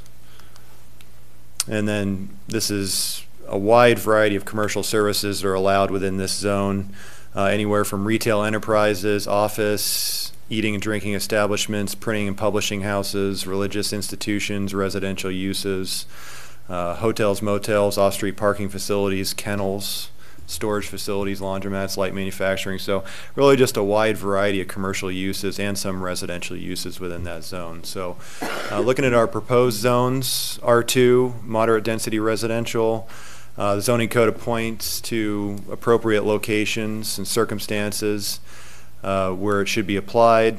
So where single family dwellings predominate the area, the terrain isn't harsh or irregular, and we can have smaller lot sizes. Utilities and other public facilities are adequate, and existing lot development patterns and policies embodied in the plan, meaning comprehensive plan, also guide the application of this zone. Minimum lot size, 7,000 square feet. Minimum lot width is 60 feet or 50 feet in circumstances where there's a rear alley, which we don't have any of those in this case, so it'd be 60 feet for the minimum lot width. Our R3 zone provides for a little bit more increase in density over some of the lower residential zones. Appropriate where activity levels are moderate. The terrain allows for construction of somewhat larger structures, and of course we have the public systems that can accommodate the density, and the comp plan guides that as well. Allows for these mixtures of uses within this zone, increasing from R2, which is primarily just single family. So R3 we would allow single family. We also allow 2-family, twin home and townhouse dwellings. Minimum lot size 6,000 for single family dwellings, 7,000 for 2-family, 3,250 for twin home dwellings, 2,000 for townhome. But we do have a density restriction within R3. Even though you may be able to go down to 2,000, you still need to have, you can't exceed 14.5 dwelling units per acre. So that usually averages out about 3,000 square feet per lot in order to meet that. And then looking at the width, single family, 2-family, we have 60 feet, 30 feet for twin homes, and 20 feet for townhouse dwellings. So this brings us to the proposed preliminary plat. You can see those properties to the west of your screen. We've got the existing 2 parcels. The one to the south is proposed to be divided into 3 lots. The one to the north is just going to remain, 1 lot to the north of Southview. I just wanted to briefly go over the Palouse Prairie Charter School. December 11th of last year, they ended up getting approved for a conditional use permit with the Board of Adjustment in order to be located on that small 3.2 acre portion of the property. And then they followed up with a division before City Council that ended up dividing the 3.26 acres off from the 7.1 acres where the original parcel was 10.36. So brings us to the property to the east. You can see Nursery Street, Palouse Prairie Charter School. This is the 3.26 acres. Powers Avenue, one of the conditions for the lot division was that a cul-de-sac be dedicated and constructed prior to any building permits happening on that property. So you can see the faint outline of the cul-de-sac, and there was more detail provided in the construction drawings, and then when the conditional use permit was heard by the Board of Adjustment for the cul-de-sac detail. Southview Avenue, you can see, extends further to the east, ends up combining with Alice Street into a T intersection. The intention is to continue Southview onto the property to the east for future development as soon as that property is ready for development. Sunny Court is a cul-de-sac, just comes off of Southview, ends up serving about 5 lots down here, as well as a couple corner lots off of Southview. Alice Street comes down. We do have a proposed pedestrian easement with a pathway that connects Southview to the northeast corner of Palouse Prairie Charter School. And then primarily all the utilities are ran in Southview. They end up coming down Sunny Court. There is a 30-foot utility easement along the south boundary of this preliminary plat, as well as other utility easements in Sunny Court, and then one coming down the flagpole of lot 16 here in the southeast corner. You can see these are the R3 lots that are proposed to be rezoned, so there's 3 of those. The remainder are all R2. So we have a total of 32 parcels. We've got the motor business zone with 4 parcels, and those range between a little over 1 acres to 3.76 acres in size. Our R3 zone properties are just 3, and they range from a little over 9,000 to 10,788 square feet in size. So those meet the minimum lot size of 6,000 square feet for that zone. R2 zone property, we've got the majority of the parcels here, 25, ranging from 7,000 to 14,576, and the minimum lot size for R2 is 7,000, so all of those parcels meet that minimum lot size. And then we've got the 20-foot wide public pedestrian corridor with pathway that I'd mentioned earlier for the school. Looking at our street network, all primarily designated as local neighborhood streets. We don't have any minor arterials or collectors. Closest arterial is going to be Palouse River Drive.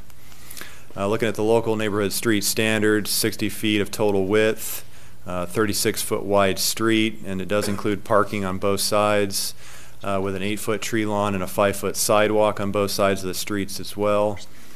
Like we'd mentioned, Alice Street will be extended down, and Powers Avenue will not continue. It will terminate into a cul-de-sac. And then Palouse River Drive's that minor arterial. We do designate Highway 95 Main Street as a national highway. And then Myrtle Street, currently platted but not constructed. When Indian Hills 8th edition went through the development stage and was approved by council, within the development agreement, basically stipulated that Myrtle Street shall be constructed prior to any building permits being issued on those commercial properties to the west. And so staff's proposing to continue that condition on with Indian Hills 9th edition preliminary plat, as well as enter that into the development agreement. So that's one of the recommended conditions tonight, would be to carry that over and tie that to those development of the properties, commercial properties to the west. Utilities, we'd gone over the mains being extended in Southview Nursery Street intersection. They end up looping around to Powers Avenue, as well as going down Sunny Court into Powers Avenue. Looking at our 2012 Comprehensive Water System Plan, Public Works Department has modeled this and determined that the existing system has adequate potable and fire flows to serve this proposed development. Sanitary sewer system extended in a similar fashion as the water system, looped through the development, ended up coming out through Powers Avenue. Also within a 30-foot utility easement along the South Platte boundary. And then Public Works has also looked at the comprehensive sewer system plan for this development and determined that it is adequate to serve the additional flow.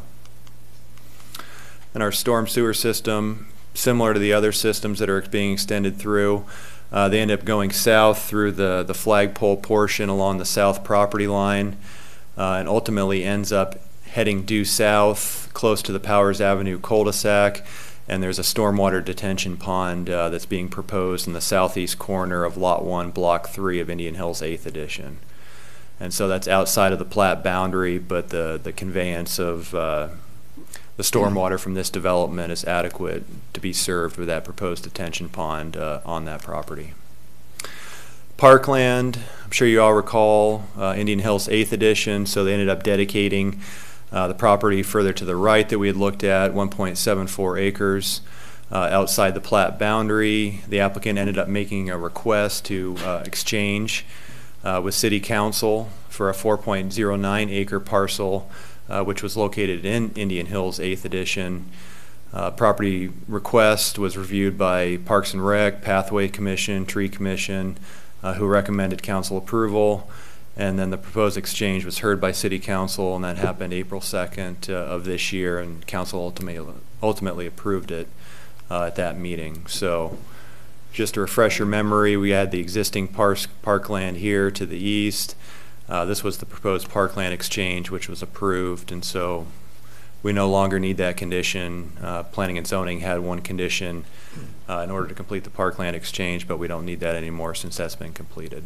So the applicant did conduct a neighborhood meeting, happened February 7th of this year, and then the Planning and Zoning Commission conducted a public hearing, happened on March 28th of this year as well. And they recommended approval of the rezone with no conditions, and then recommended approval of the preliminary plat with 2 conditions. First one was that the applicant extend water and sewer mains to the east boundary of the property to allow for future development to the east. Currently, I think there's just water that's being extended to that property, so it's storm and sanitary that they would need to extend, and it's only a 10-foot segment. And then the recommendation in regards to the parkland exchange being completed prior to the plat going before council. So with that, staff's recommendation before you tonight is to conduct a public hearing upon the proposed zoning designations, and upon consideration of any testimony presented, approve the proposed zoning ordinance under suspension of the rules. Then, in accordance with the decision upon the zoning designation request, adopt Planning and Zoning Commission's reasoned statement of relevant criteria for the rezone. And then for the preliminary plat, conduct a public hearing as well. And upon consideration of any testimony presented, approve the preliminary plat for Indian Hills 9th edition with the following 2 conditions recommended by staff. Now, the first one is the same one that Planning and Zoning Commission recommended about extending water and sewer to the east boundary of the property. We don't need the second one from Planning and Zoning, but we would like to have a condition associated with Myrtle's construction tied to the issuance of building permits on lots 1, 2, and 3 of Block 2 of the proposed preliminary subdivision plat. And then in accordance with the decision of the preliminary subdivision plat, adopt Planning and Zoning Commission's RCS document with a modification to the last condition recommended by staff tonight. So I'd certainly be able to answer any questions that you might have. Okay, Mike, with that, we have 4 actions this evening. We will have 1 public hearing that will cover the zoning as well as the preliminary subdivision plat. Just wanted Sounds to good. let council know that, so if there's any questions on it. Questions for the council too, Mike, before we get going? Brandy? With the Myrtle Street, talks about utilities, will there be any recommendation for any sewer, sanitary sewer to be constructed along with that?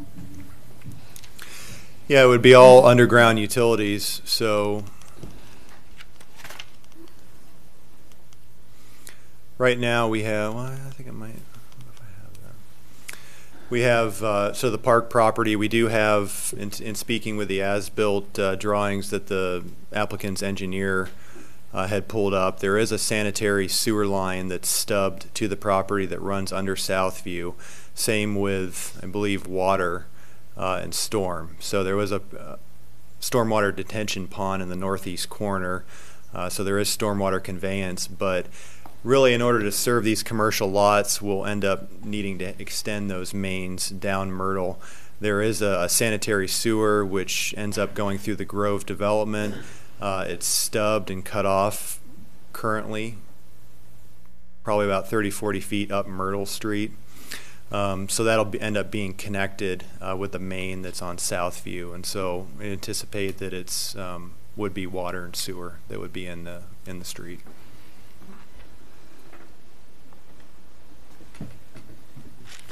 Do you have a question, Ann? Yeah, so there were a few citizens who came to the public hearing during planning and zoning, and I'm wondering, one of them asked about access to the Palouse Prairie Charter School playground, both during and outside of school hours.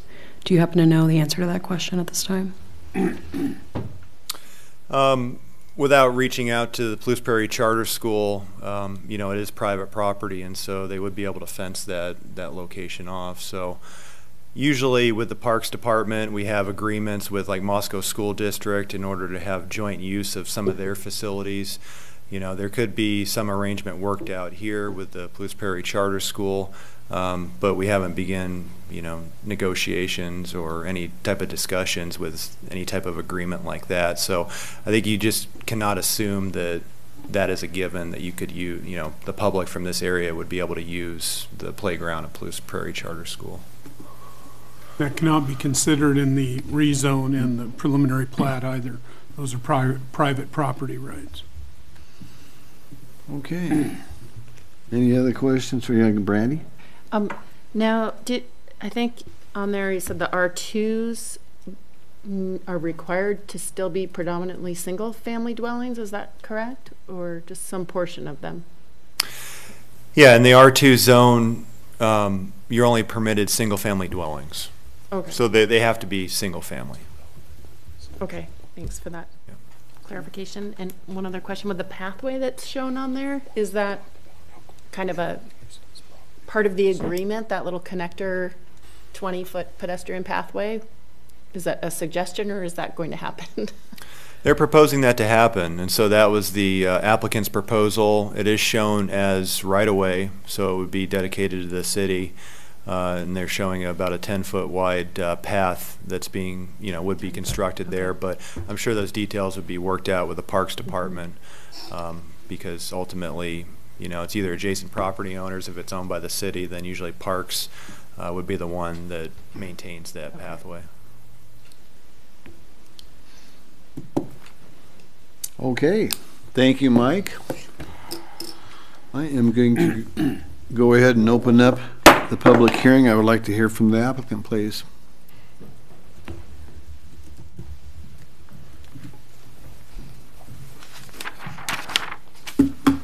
Thank you. Good evening. Shelley Bennett, 213 South Main Street in Moscow. Just a couple of items that I wanted to point out to the council, and thank you for your opportunity to speak in front of you. The reason why we picked R3 for the first 3 lots versus the R2 was, number one, it's across the street from the Grove, which is a higher density use, but it also has single-family residences above it. Primarily, the R3 zone allows a 15-foot setback versus a 20-foot setback, and the setback with these really steep lots was important. So that and the density of the neighborhood across the street from it was the primary reason for picking that zone for those 3 lots. Somebody also put a bug in our ear that they wanted to come and put some affordable housing on them, but at this point, that's where we were hoping to be able to have it be where it was better buffer for the neighborhood to have the R3 on those 3 lots.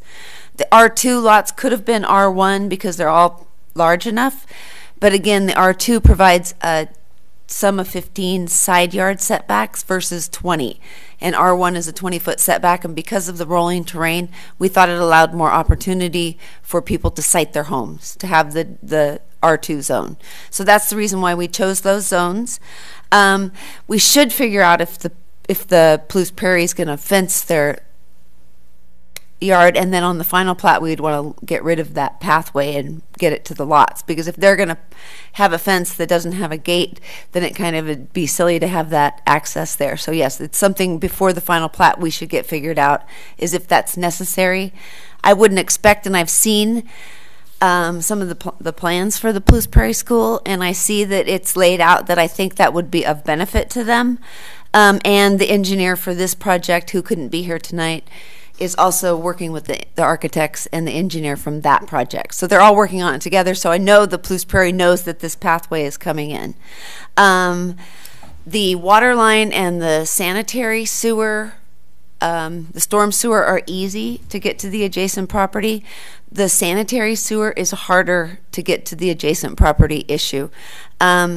I know it hasn't been discussed, and the engineer's not here to discuss it, but I know that in order for us to get the sanitary sewer all the way to the Thompsons' property and have it function for them, it's going to have to go a lot deeper than would be planned for this basic subdivision. We run into this thing at this part of town where we can sewer and water a certain amount of them, but we hit this wall right about in there, and we need water and sewer to come up from down below to make it so that that Thompson section between the Indian Hills 9th Edition and Mom and Dad's house is going to be able to get water and sewer and be developed. The sewer line, my worry is if the sanitary sewer is forced up to the property boundary, that it will be as deep as the sanitary sewer is on Indian Hills Drive, where those 2 apartment complexes got put in, which looks to me about 25 to 30 feet deep. And I don't know if the city really wants their sewer lines that deep. That's going way into the weeds. Several of the neighbors from up above Indian Hills Drive have called and asked for opportunities to hook into the sewer line down below. What the intention is to have each of those property owners that wants to be able to not have a lift or take their lifts out to be able to use the existing easements to be able to bring their sewer down to Southview so that they can sewer it without a lift station. And those are the Nursery Street lot just handily came in. It came in handy that it had never sold, as it was developed as part of the 8th edition, but the way it was finished, it was not optimal for development. They're redeveloping it. It'll make it much easier to be developed, and it'll have the stormwater for the whole project.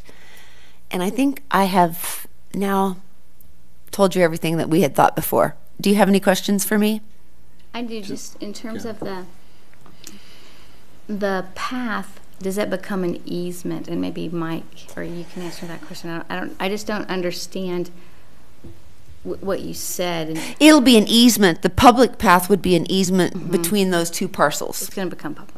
Right. Okay. It would be a public right of way, I think is what you want to know. It'll be a public right of way between those, such as you ran into up on Christopher's Crossing.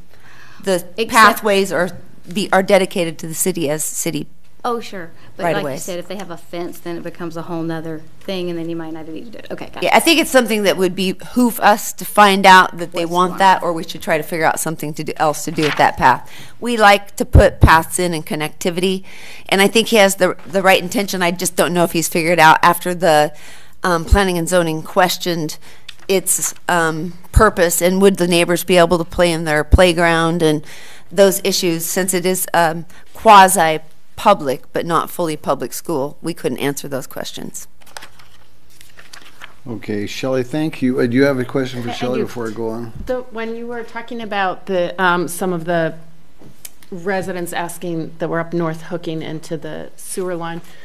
So the ones that are just slightly west, the existing homes there that you can just see in the top corner, that are currently having to lift up, is it possible for them to go through any of the easements, or is that too far?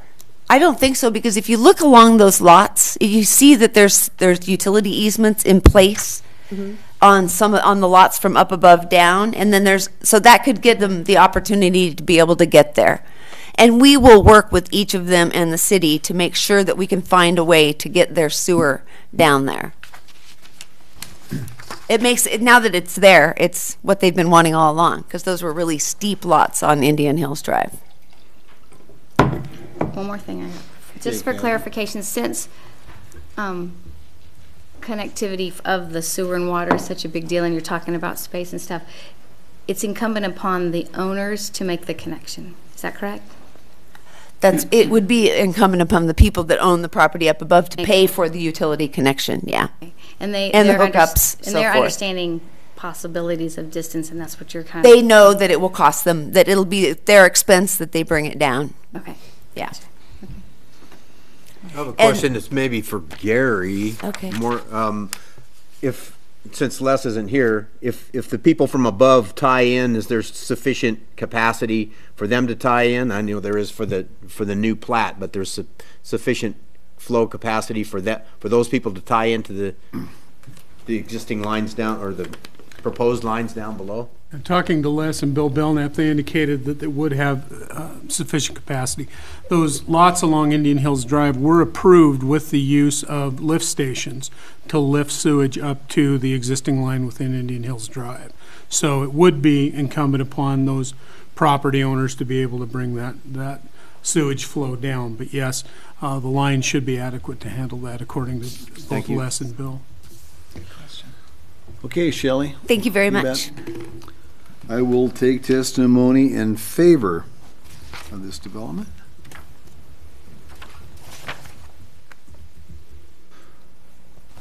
I will take any testimony on this public hearing, in favor, general, or opposed. With that, I see none. I'm going to close the public hearing at 8:42 and turn it over to council. I don't have any questions. Jim? I guess I would go ahead and move to approve the proposed zoning ordinance under suspension of the rules requiring 3 complete and separate readings, and that be read by title and published by summary. And second. Okay, well, we'll start that.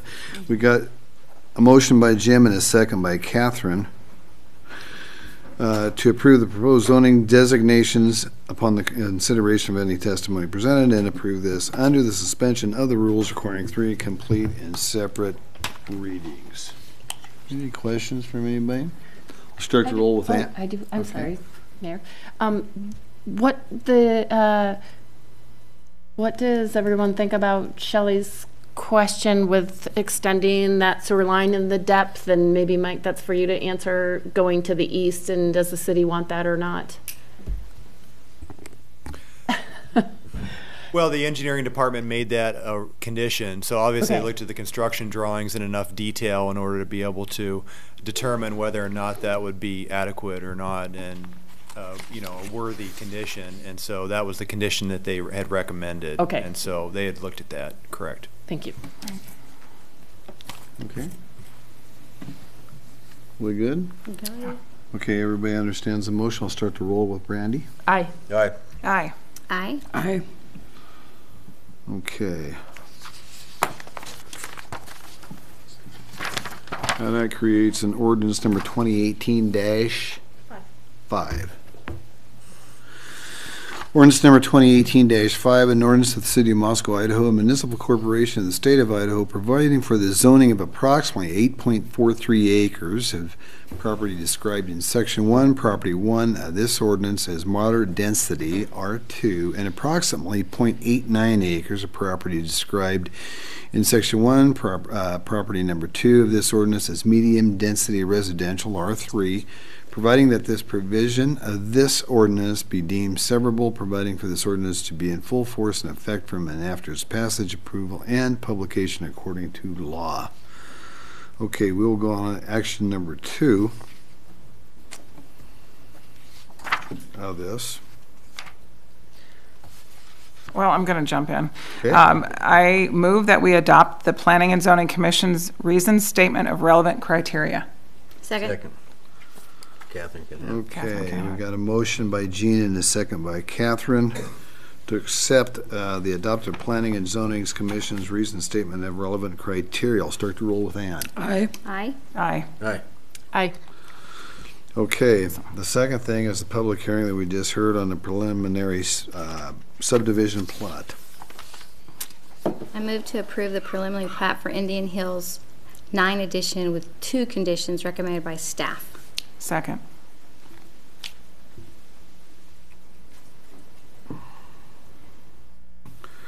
Okay, we've got a motion by Catherine and a second by Gina to approve the preliminary plat for Indian Hills 9 edition with the 2 additional conditions recommended by staff. I will start the roll with Brandy. Aye. Aye. Aye. Aye. Aye. Okay, and now we have action number 4.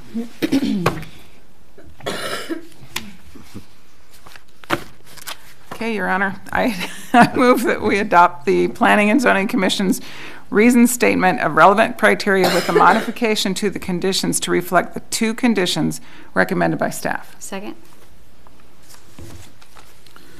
Okay, we've got a motion by Gina and a second by Catherine to approve the relevant criteria with the modification of the conditions that reflect those 2 conditions recommended by staff. I will start to roll with Ann. Aye. Aye. Aye. Aye. Aye. Okay, we're done with that. Thank you very much, Mike. Thank you, Your Honor. You bet. Okay, with that, we will move on to our next item on the agenda, which is item number 7, amending MCC Title 7, Chapter 7, relating to fire prevention. We got Joe Williams here with us this evening.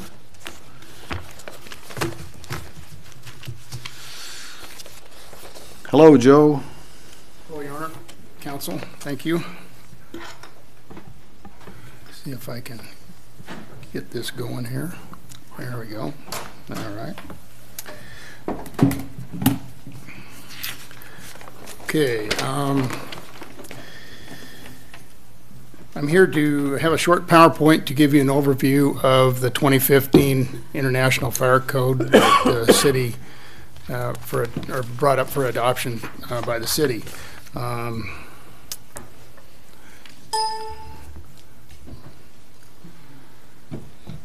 There we go. Minimum requirements. The International Fire Code sets forth minimum requirements such as maintaining life safety of building occupants, the protection of emergency responders, and limiting the damage to a building and its contents. Effective use of the International Fire Code. Many believe the IFC is a maintenance document, when in fact it's a design document. One cannot construct or erect any building without 1, fire department access, water supply, and required fire protection. systems. Okay, road access. The fire department must have access to all structures, not only for firefighting, but also for EMS. Water supply. Water supply is critical to firefighting operations. This is a picture of a fire we had about 4 years ago over on A Street.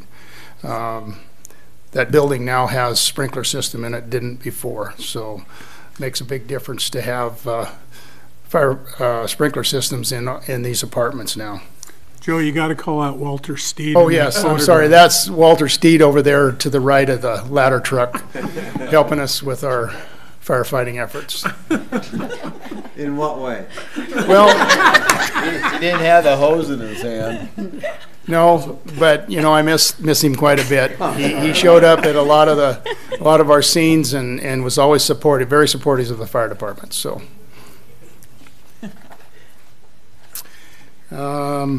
Required fire protection systems. Fire protection systems are required in certain structures to protect the occupants, reduce the fire hazards within, and assist firefighters with suppression and control of fire. The slide on the left is a sprinkler riser, which is made of several components, electrical components, water supply, and switches that alert the fire department or the dispatch when there's water flow, and gets the fire department over to the scene. And on the right is, of course, an alarm panel, and we deal with that quite a bit.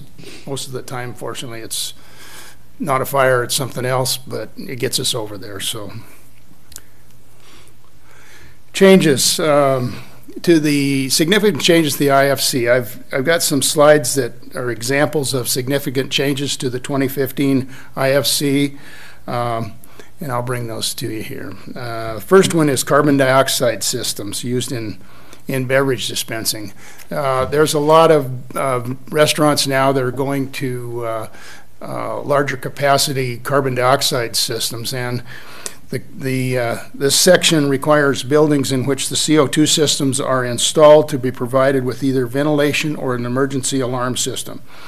The hazard associated with these systems is that the heavier than air CO2 may accumulate and displace oxygen, creating an asphyxiation hazard.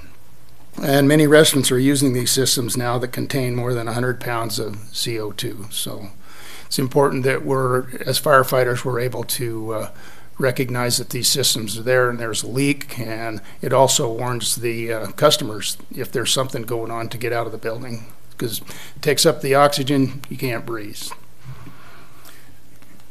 This is a picture of a commercial cooking appliance. We deal with this quite frequently.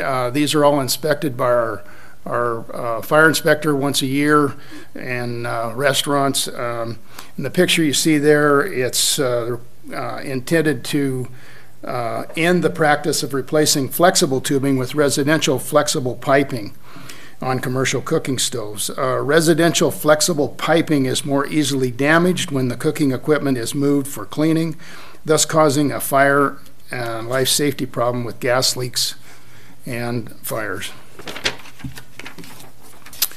Okay. This is another example of something we have in our community. It's a hyperbaric facility, and this section, new section to the code, has given us the opportunity to provide the maintenance requirements so that such facilities continue to operate safely. The standard provides for detailed responsibilities for testing and inspecting these facilities, such as requirements for an on-site hyperbaric safety director and for training. This section of the code gives the fire inspector the ability to ensure records are maintained and inspected as per guidelines of NFPA 99 Healthcare Facilities Code. Okay. And as far as I know, we only have one of these hyperbaric chambers in town at Gritman, and they're doing a good job with the training, and they've invited the fire department over to their facility to take a look at this. So we're going to do a field trip here pretty soon. Solar photovoltaic power systems. This is becoming quite popular in Moscow also. The ever-increasing demand for alternative power sources brings with it the hazards to confront emergency responders.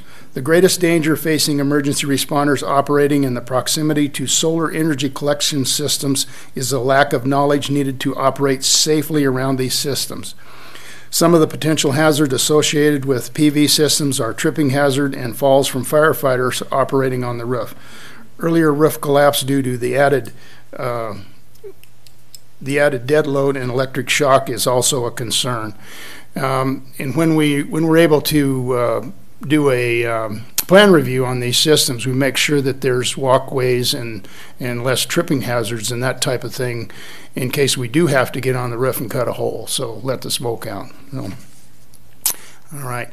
By adopting the 2015 International Fire Code with its significant changes, the City of Moscow will provide a total approach of controlling hazards in all buildings and sites, regardless of the hazards being indoors or outdoors. And I'd answer any questions if anybody has them. Questions for Joe? I got one question, Joe, on the solar panels on top of a roof, for example. They're a tripping hazard, and I don't know how, I'm guessing, I don't know if it could fall through one of those things. I don't know what kind of weight restrictions on a solar panel. The building department they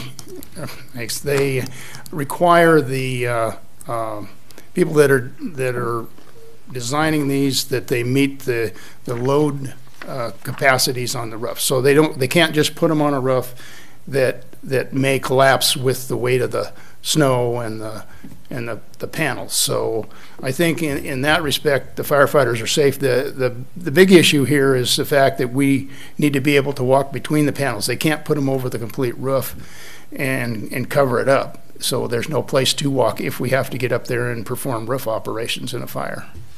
So, and there's also some other requirements for where they connect the power sources on the building, and so we have areas to ladder the building too if need be. So it's good to be able to do a plan review and make sure that these things are being installed in a safe manner. Okay. Brandy? So are you notified when someone installs? Yes, yes. The building department notifies or sends me a plan review electronically, and I myself or the chief would look that over and make sure it meets the current code requirements. Other questions for Joe?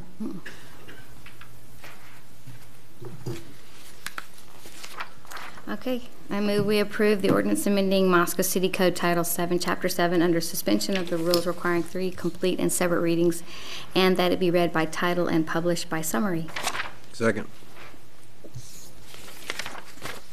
Okay, we have a motion by Catherine and a second by Jim to approve the ordinance amending Moscow City Code Title 7, Chapter 7, under the suspension of the rules requiring 3 complete and separate readings, and that it be read by title and published by summary. Do you have further discussion from anybody? I'll start the roll with Ann. Aye. Thanks for the pictures. You're welcome. Mm-hmm. Aye. Aye. Aye. Okay, so we've approved that. Now this is ordinance 2018-6. Ordinance 2018-6, an ordinance of the City of Moscow, Idaho, a municipal corporation of the State of Idaho, providing for the amendment of Moscow City Code 7, Title 7, Chapter 7, providing that the provisions of this ordinance be deemed severable, and providing for this ordinance to be in full force and effect from the date of the passage, approval, and publication according to law. Thank you, Joel. Okay, with that, we will move on to item number 8, which is Guiding Principles of Affordable Housing Resolution. We have Ryan Cash with us. Hi, Ryan. How are you this evening? Good, Mr. Mayor. Yourself? Good. Good. Thank you, Council. Thank you, Mr. Mayor. I also have Vice Chair of the Fair and Affordable Housing Commission. And I just wanted to kind of do a quick introduction. It's interesting seeing the ties and the overlap we have within the community. You know, we talked about having Palouse Prairie out here. Palouse Prairie actually did quite an in-depth presentation to the Fair and Affordable Housing Commission last month on their findings for Syringa Trailer Park. We had discussions and topics that we dealt with and utilizing with the ASUI Association. We're currently underway working with them as well for developing webinars And then finally, we talk about Nils Peterson. He's been an integral part of our volunteer corps within the city on many commissions. In fact, he actually sits as a unique spot within Moscow Affordable Housing Trust, which was a spin-off of the Fair and Affordable Housing Commission. A little bit of back history. The Fair and Affordable Housing Commission was formed with the need that really housing is a basic human right. We think about survival, and the very first thing you gotta find is water, then food, and then shelter. So it's critical within our community to have that available asset. But finding that overlay, we found that there was a little bit of lapse. You know, we look at the Fair Housing Act, which is its 50th anniversary this year, but the Fair Housing Act had a lot to do with accessibility and discrimination within the housing market, certain groups, certain backgrounds, and so forth. But the affordability of it had kind of fallen in the hands more of the Affordable Housing Trust as far as finding availability for affordable housing in the community, but not so much as defining what the Fair and Affordable Housing Commission has. So that's kind of the purpose of this resolution in front of the mayor and the city council tonight. So we've brought Vice Chair Casey Holcomb along to kind of explain to you the reasonings behind it and kind of how the evolution of it happened for your review. So with that, here's Casey. Good evening, Casey. Good evening. So I actually get to speak, so it's my privilege to speak, but I came in at the tail end of the commission, and so I just wanted to recognize Jill did a lot of work on the principles that we presented to you, drawing from existing resolutions in other cities and really trying to determine what we wanted to present as a commission to the city and to the council to say that we believe in affordable housing, and these are the objectives that we want to work towards to make sure that we don't have one area of town dedicated to affordable housing and create a not in my backyard sort of system, and really have multiple aspects to where it might be multifamily housing, it might be single housing dwelling. So you guys know the commission or the housing trust has worked really hard, but one single dwelling household every 2 years doesn't really address an affordable housing issue. So really we're here to just say this is what the commission would like the city to adopt as our guiding principles towards making Moscow an affordable place to live for the people that work here and that serve us. And so that we can have those people living in our community, not in just the outlying areas where they can afford to live now. Casey, I know that Nils Peterson has done a bunch of work, as Ryan had said, on this housing trust that he belongs to. And one of the things that he has said is about the small houses, the teeny houses. He reported this in front of planning and zoning. The cost of them, because of a lot and so on and so forth, were pretty expensive by the time you hooked up and built these, yes, and so on and so forth. And so that was kind of a tough thing. I'm talking about these lots or houses that were like 480 square feet, that type of thing. Mm-hmm. Where the price of building it and living on the land outweighs the cost of the house, for sure. I serve on the board of the Housing Trust as well, so we've discussed a lot of different options in Moscow. I know community land trust is really something that Nils feels passionate about. I think that's down the road a little bit for us, but definitely something to look at for our community. I have a question. Conceptually, I want fair and affordable housing. Because of the nature of resolutions, having power as this council, and you know how councils change and resolutions can be undone and not maintained with the same integrity. I guess I was curious as to why a resolution. And I had wanted to hear, and Jill, I wanted to hear why that move, out of curiosity. Jill, would you come up to the podium, please? And Ryan, too. Yeah. Yep. I was just going to say I can answer a portion of that. So let's let her come on up. Be interested to ask her up, Ryan. Then you can help her out. Please, Jill, tell us who you are and where you live. I'm Jill Maxwell, a Moscow resident and longtime member of the Fair and Affordable Housing Commission. And your address? 1150 Leandra Drive. Moscow. So we had initially written this as a proclamation, and then in the process of going through the city review, it got upgraded. Oh, okay.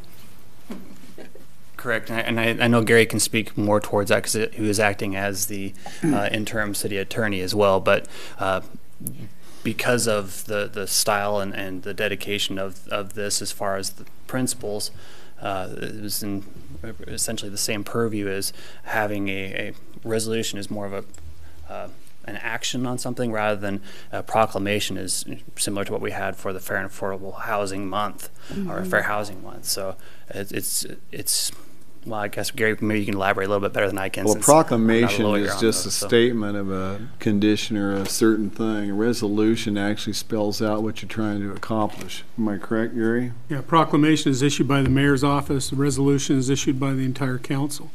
I think what Fair and Affordable Housing Commission was looking for was a statement, a policy statement by the council that they supported these guiding principles for affordable housing.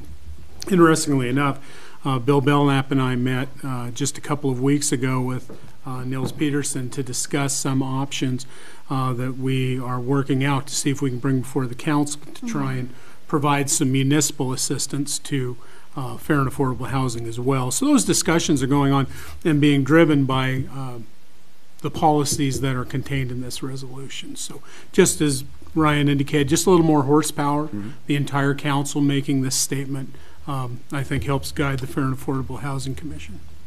Well, thanks. So that's what I felt like. I felt like this was working. This was working for something larger, and I was just trying to understand where you're wanting to go. Is it possible to go further with that? I think that was the intent of this. This is kind of a statement of where we want to go. That by having a resolution, I think the city and nonprofits or whatever can point to the resolution as a statement of the fact that the city of Moscow does really care about affordable housing, and that can be used to help secure grant monies and stuff like that. It's just something that the city needs to keep working towards. This is one of the most expensive communities in the state of Idaho, and it just needs to be on everybody's mind, and that we just kind of want to make a statement about that. Okay, thank you. Other questions?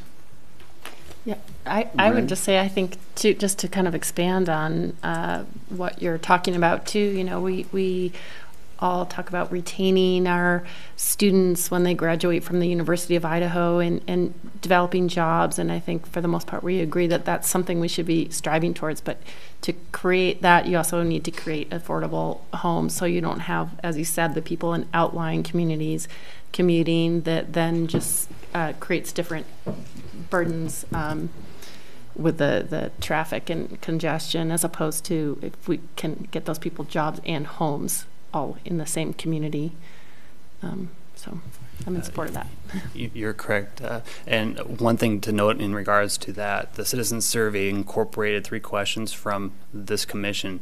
And one of those, and the largest finding, was a question about where do you prioritize housing. And surprisingly, the largest audience that voted on this was talking about the need for aging in place. Most people that are looking to have a house in the city of Moscow are planning to live there throughout their retirement and really not use any other options for housing.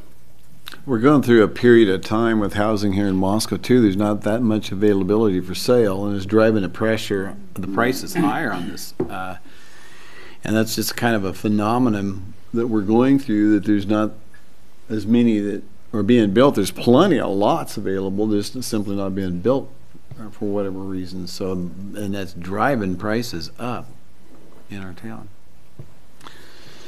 Okay.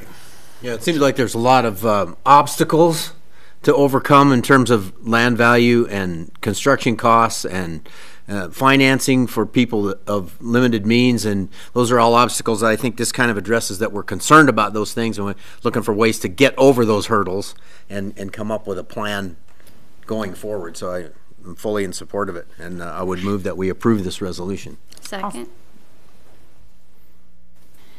Okay, we have a motion by Jim and a second by Catherine to approve the resolution. I'll start with Brandy. Aye. Aye. Aye. Aye. Aye. Okay, and you have your resolution, and thank you, Casey and Jill and Ryan, and keep up the good work. And one thing about fair and affordable housing, the very first commission I was on before I was on P&Z in the late 90s, I was on fair and affordable housing. So you don't ever give up. Keep plugging away. Someday we're chewing away and chomping on it. So thank you, and I would like to plug one last event for the Fair and Affordable Housing Commission. This last week of April, we will have the first annual fair at the 4-H building at the fairgrounds as well. So everybody's invited, and Casey Holcomb and Rachel Lane are spearheading the efforts as far as point of contact for that. So we invite everybody to attend. Okay, very good. Thank you, Ryan. Thank you. Okay, we will move on to item number 9, which is solid waste transportation and disposal. We have Tim Davis with us this evening. Hello, Tim. Good evening, Council, Mayor. I'm going to start out with just a little bit of history on our solid waste and how we've evolved over the years. The city of Moscow began exporting their municipal solid waste in 1993.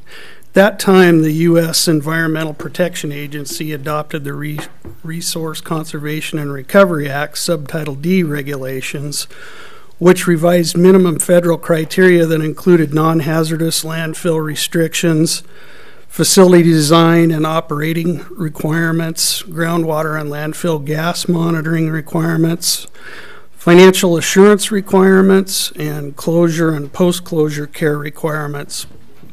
These requirements include composite liner systems for both the landfill base and cap, installation of leachate collection and treatment systems, and installation and monitoring of both groundwater and gas wells, to just name a few. The implementation of these Subtitle D regulations affected existing as well as lateral expansions of municipal solid waste landfills that received waste on or after October 9th of 1993. The EPA essentially gave existing landfills, as we had at that time, the directive to come into compliance with these regulations or discontinue accepting waste, applying a final soil cover, and basically closing. Moscow, like many other smaller municipalities at the time, chose to close their municipal solid waste landfill because of the costs involved to become compliant with Subtitle D, and based on the relatively small amount of waste tonnage that we were landfilling, made it cost prohibitive to operate and maintain an MSW landfill to those stringent standards and requirements. The city made the decision in 1993 to begin exporting its MSW to a regional landfill that was Subtitle D compliant. This remains the most cost-effective, viable, and efficient option for Moscow's waste now and for the foreseeable future. The original 1993 contract was awarded to Waste Management, which had anticipated opening a new regional landfill 74 miles from Moscow in Adams County, Washington, and Waste Management had bid the Moscow project based on that premise. The Adams County Regional Landfill did not come to fruition, which obligated Waste Management to haul Moscow's waste much further than anticipated to their Columbia Ridge Regional Landfill in Arlington, Oregon, which was 224 miles from Moscow. Moscow has been fortunate over the years since to pay transportation and disposal rates based on a 148-mile round trip rather than the actual 448-mile round trip. Empire Disposal of Colfax, Washington was the original subcontractor providing hauling services for Waste Management on the Moscow project. Empire Disposal was later acquired by Waste Connections, which inherited the subcontract haul through that acquisition. Waste Management, with the City of Moscow approval, assigned the Moscow Transportation and Disposal contract to Waste Connections in 2009. Waste Connections owns Finley Butte's regional landfill in Boardman, Oregon. Hauling Moscow waste to their own landfill in Boardman reduced the round trip by approximately 40 miles, Waste Connections also put further cost-cutting measures in place by switching to 53-foot aluminum chip trailers, which were capable of hauling 23% additional volume per load, which reduced the number and frequency of loads that were necessary. Last year, Waste Connections was approached by staff about extending our current transportation and disposal contract under the existing terms, but they insisted that any extension be tied to a fuel peg or a fuel surcharge escalator. Under that scenario, Moscow would be put into a vulnerable position due to the uncertainty of fluctuating fuel costs. Having a final 5-year option remaining on our existing contract as leverage, staff issued a request for proposal to provide solid waste transportation and disposal services as an opportunity to competitively test the market for a longer-term contract. 2 proposals were received and evaluated by a committee consisting of City Supervisor Gary Riedner, City Attorney Mia Valls, myself, Latah County Solid Waste Coordinator Amanda Bashaw, and Whitman County Solid Waste Director David Nails. The committee unanimously rated the proposal from Finley Buttes Limited Partnership, a subsidiary of Waste Connections and current contractor for the City of Moscow, as the most favorable proposal.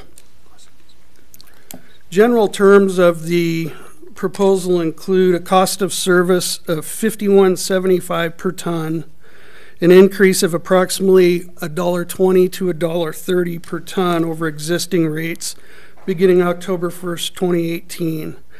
This is a very favorable rate and is not tied to fuel cost escalators. Annual adjustments will be based on 80% of the fluctuation of the consumer price index. And the initial term would be for 7 years with 2 additional 5-year options.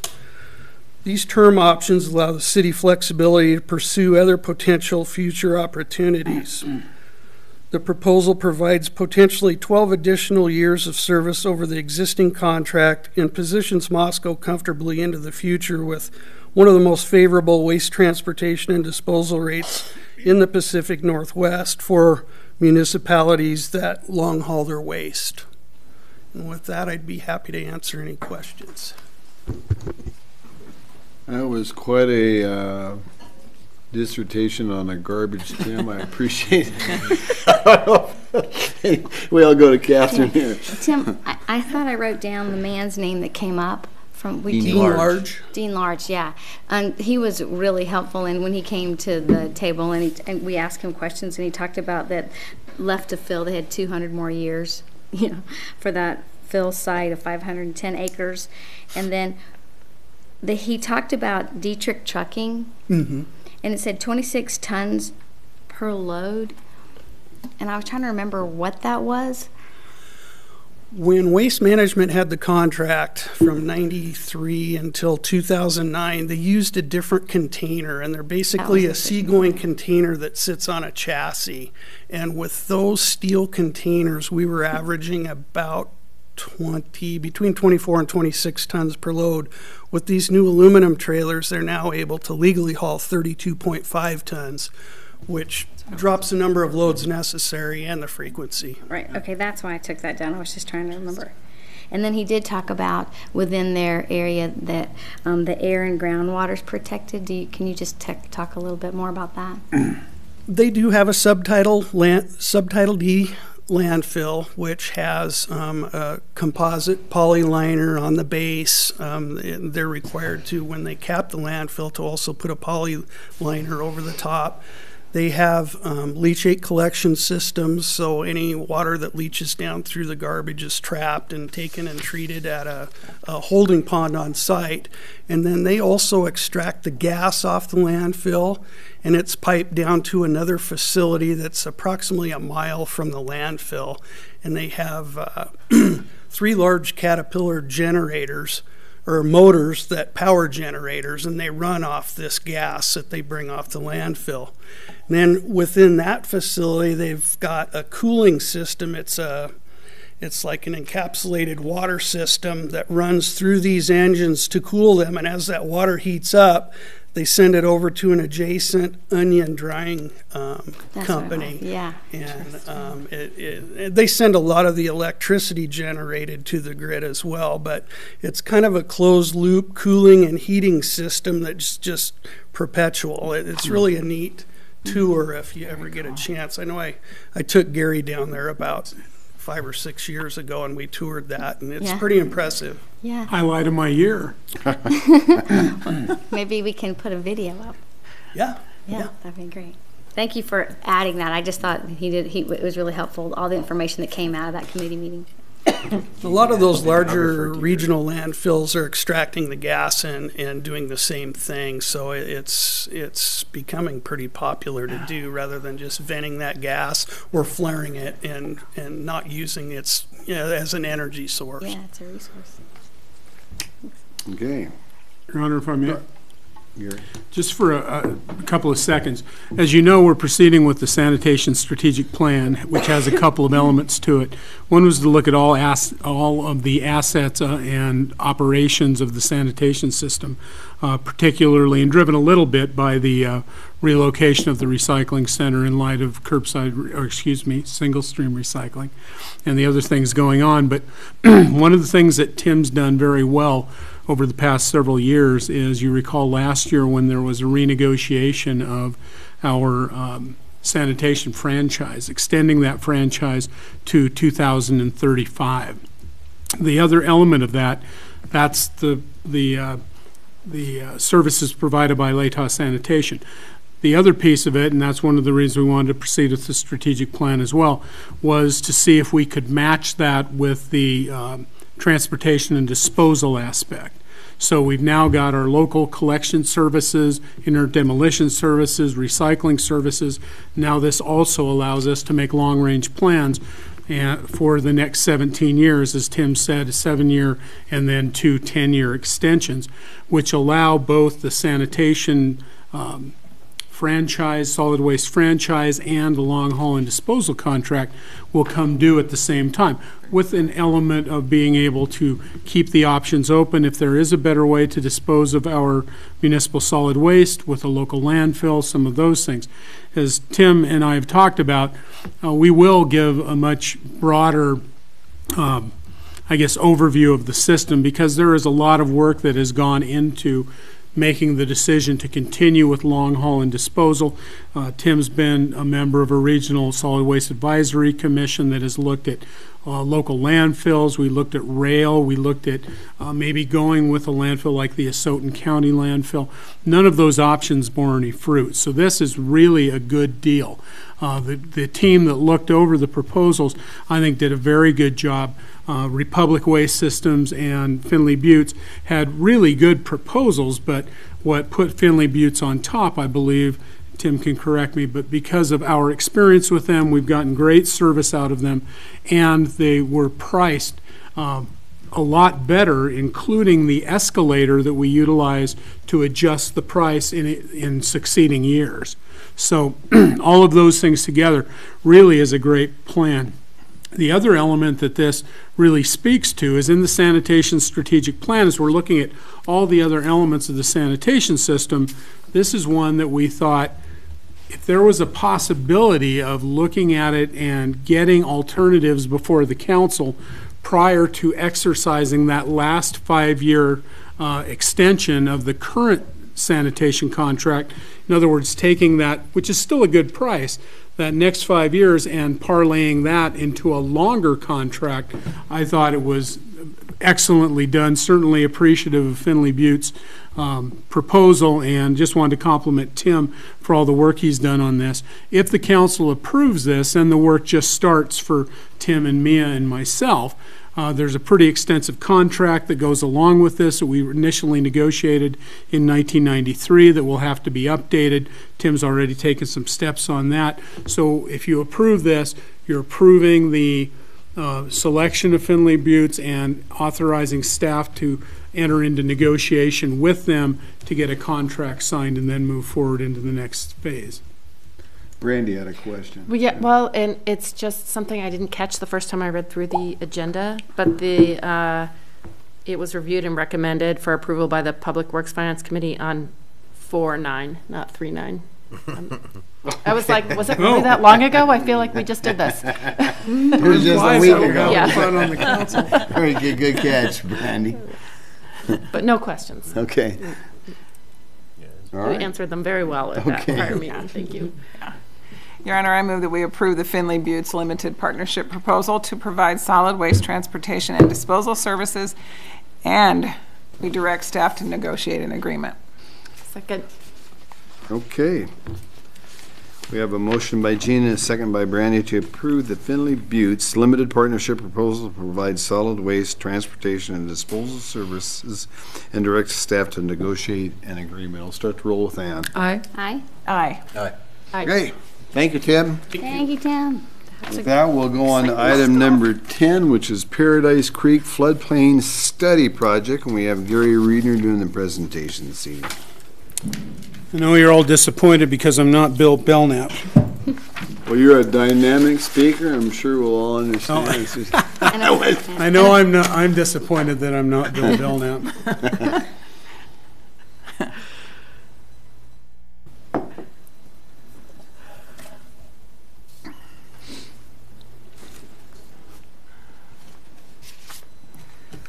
I'm also not as technically savvy as Bill Belknap. Okay, thank you. This will be a fairly short presentation, reviewing things that the council looked at back in January and February. Bill was on vacation this week, out of the office. Mike was, you could see, was sitting around in the back of the council chambers waiting to see if I needed any help with this. I decided to operate without a net, so we'll see if I can soldier through this. This has to do with this area of town. This is what is the South Couplet. This is what it looked like. I believe Bill said this was 1963 or 1958, something like that. Changed quite a bit. This is Sweet Avenue here. This is 95 running right up Main Street. This is Highway 8. This is the Stubbs Seed Company. And this is a concrete batch plant in here and is integral to the story that's going to be told here because it's looking at the capacity of Paradise Creek as it runs through this area. And if you look at these bridges here and this bridge here, those act as obstructions to the floodway of the creek, which in high water backs the water up and causes flooding. And that's integral to what we'll be discussing very quickly here. This is the modern area that we're talking about. Concrete batch plants are gone, of course. They were over in this area. This is, again, still the old Stubbs Seed building. Now, of course, Identity on Main is filling this in, but this is the floodway of Paradise Creek winding in and out here. So those bridges you saw were in this area right here and this area right here. They were concrete bridges and they weren't built to the same capacity as these bridges that you see now.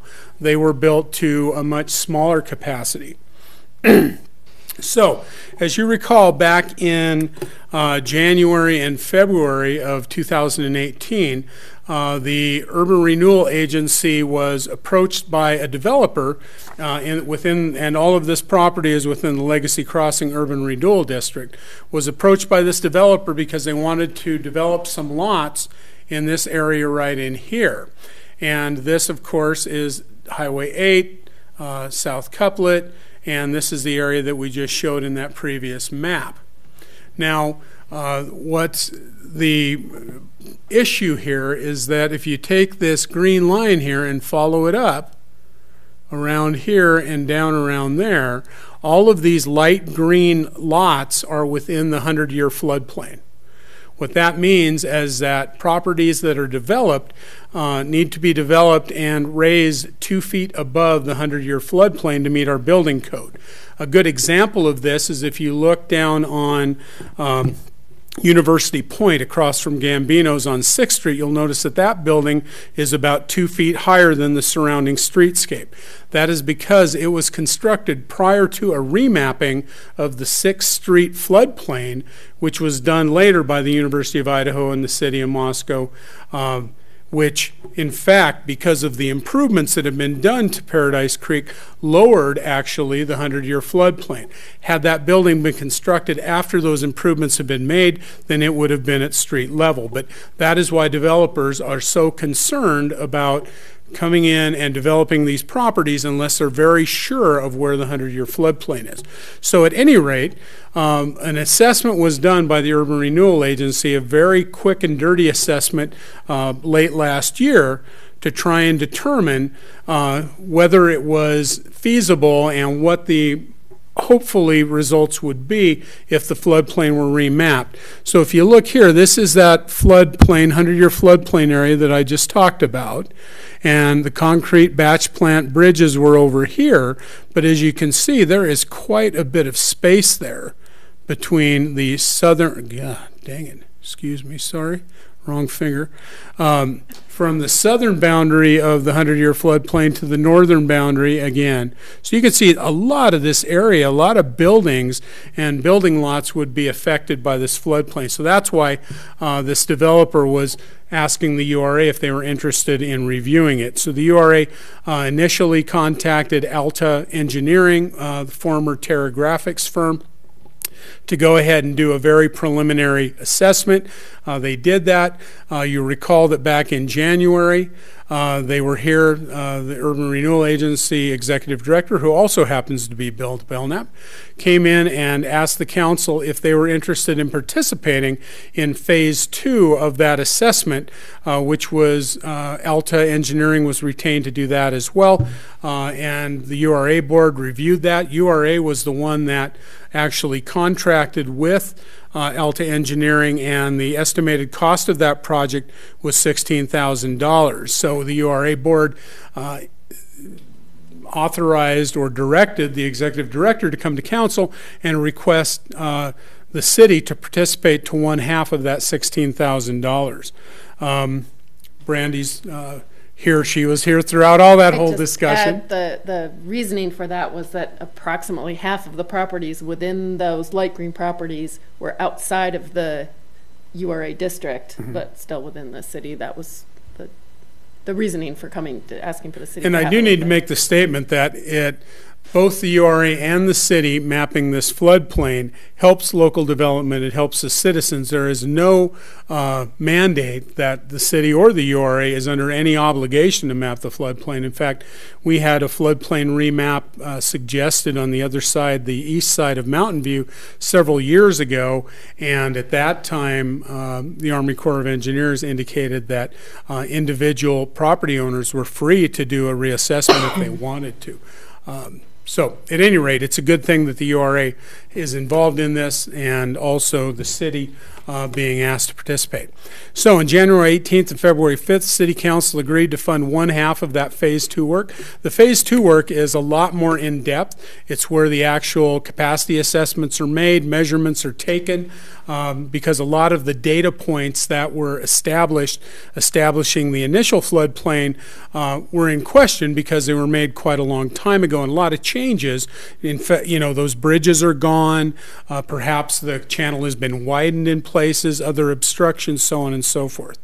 So Alta completed the Phase 2 field survey and the modeling analysis, and the study indicates that after the bridge structures, those concrete bridge structures I talked about, were taken out, the 1% probability event area, which is a technical way of saying the 100-year floodplain. So out of all your events in 100 years, there's a 1% chance that you'll get water that will come up to a certain level, and that's your 100-year floodplain, was significantly reduced so that 23 of the 29 impacted properties would be outside the 100-year floodplain. So if you go through, and we've got a few more slides here, you can see kind of the overview of the areas now. This blue line is actual Paradise Creek. The green line is the current 100-year floodplain, as you can recall, covering all of this area. And the very light blue line is what the reduced floodplain would be. So a much smaller area that leaves a lot of these properties not affected by that, and thereby not subject to that building regulation that the foundation be, or the ground floor be 2 feet above the 100-year floodplain. So this takes a little bit closer as we look again at the south couplet, and this is the south couplet here. These are the properties in question, but again, you can see the size of that 100-year floodplain, Paradise Creek itself, and then the relative smaller size of the adjusted floodplain. And this was all brought to light by the Alta Phase 2 study. So if you look here, it's a little more graphic with some shaded areas. So a lot of the areas, again, would be not subject to that building regulation. So the next steps that were taken, this was presented to the Urban Renewal Agency by Alta Engineering, that Phase 3 of the project, which includes the preparation and submission of the map amendment and application to FEMA, and a cost of about $2,700 to do that. Now, the URA cannot make a direct application to FEMA. That has to be done by the city.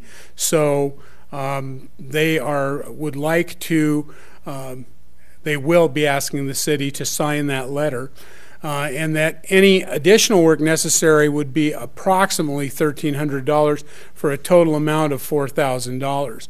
It's anticipated that the review time for FEMA would be about 90 days, and there's no application fee, as the amendment is based upon additional, more accurate data, not because of any other particular individual petition.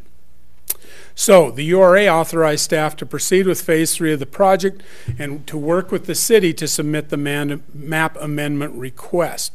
So that's the stage where they would come forward, request the city actually to sponsor that amendment and move forward. Now, the board action that was taken at that time, they asked, again, directed the executive director to approach the city to see if we would participate 50% in the cost of Phase 3, which would be about $2,000 at the same rate, 50% rate, that we did for the Phase 2 work that has been previously authorized, and we can certainly do so if council directs it. We're asking, we certainly agree with it. This is a lot of work. It affects a lot of properties, both within and without Legacy Crossing. The amount of money, $2,000 to assist with this, is fairly minimal. We paid for the last $8,000 participation, with $5,000 out of community development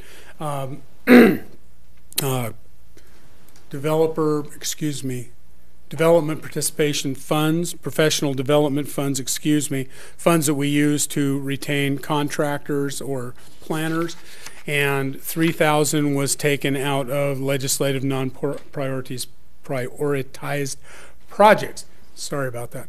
Non-prioritized projects, of course, is the council's fund that is utilized for those projects that were not identified during the budget year or the budget preparation. Council approved $20,000 to be in that fund last year.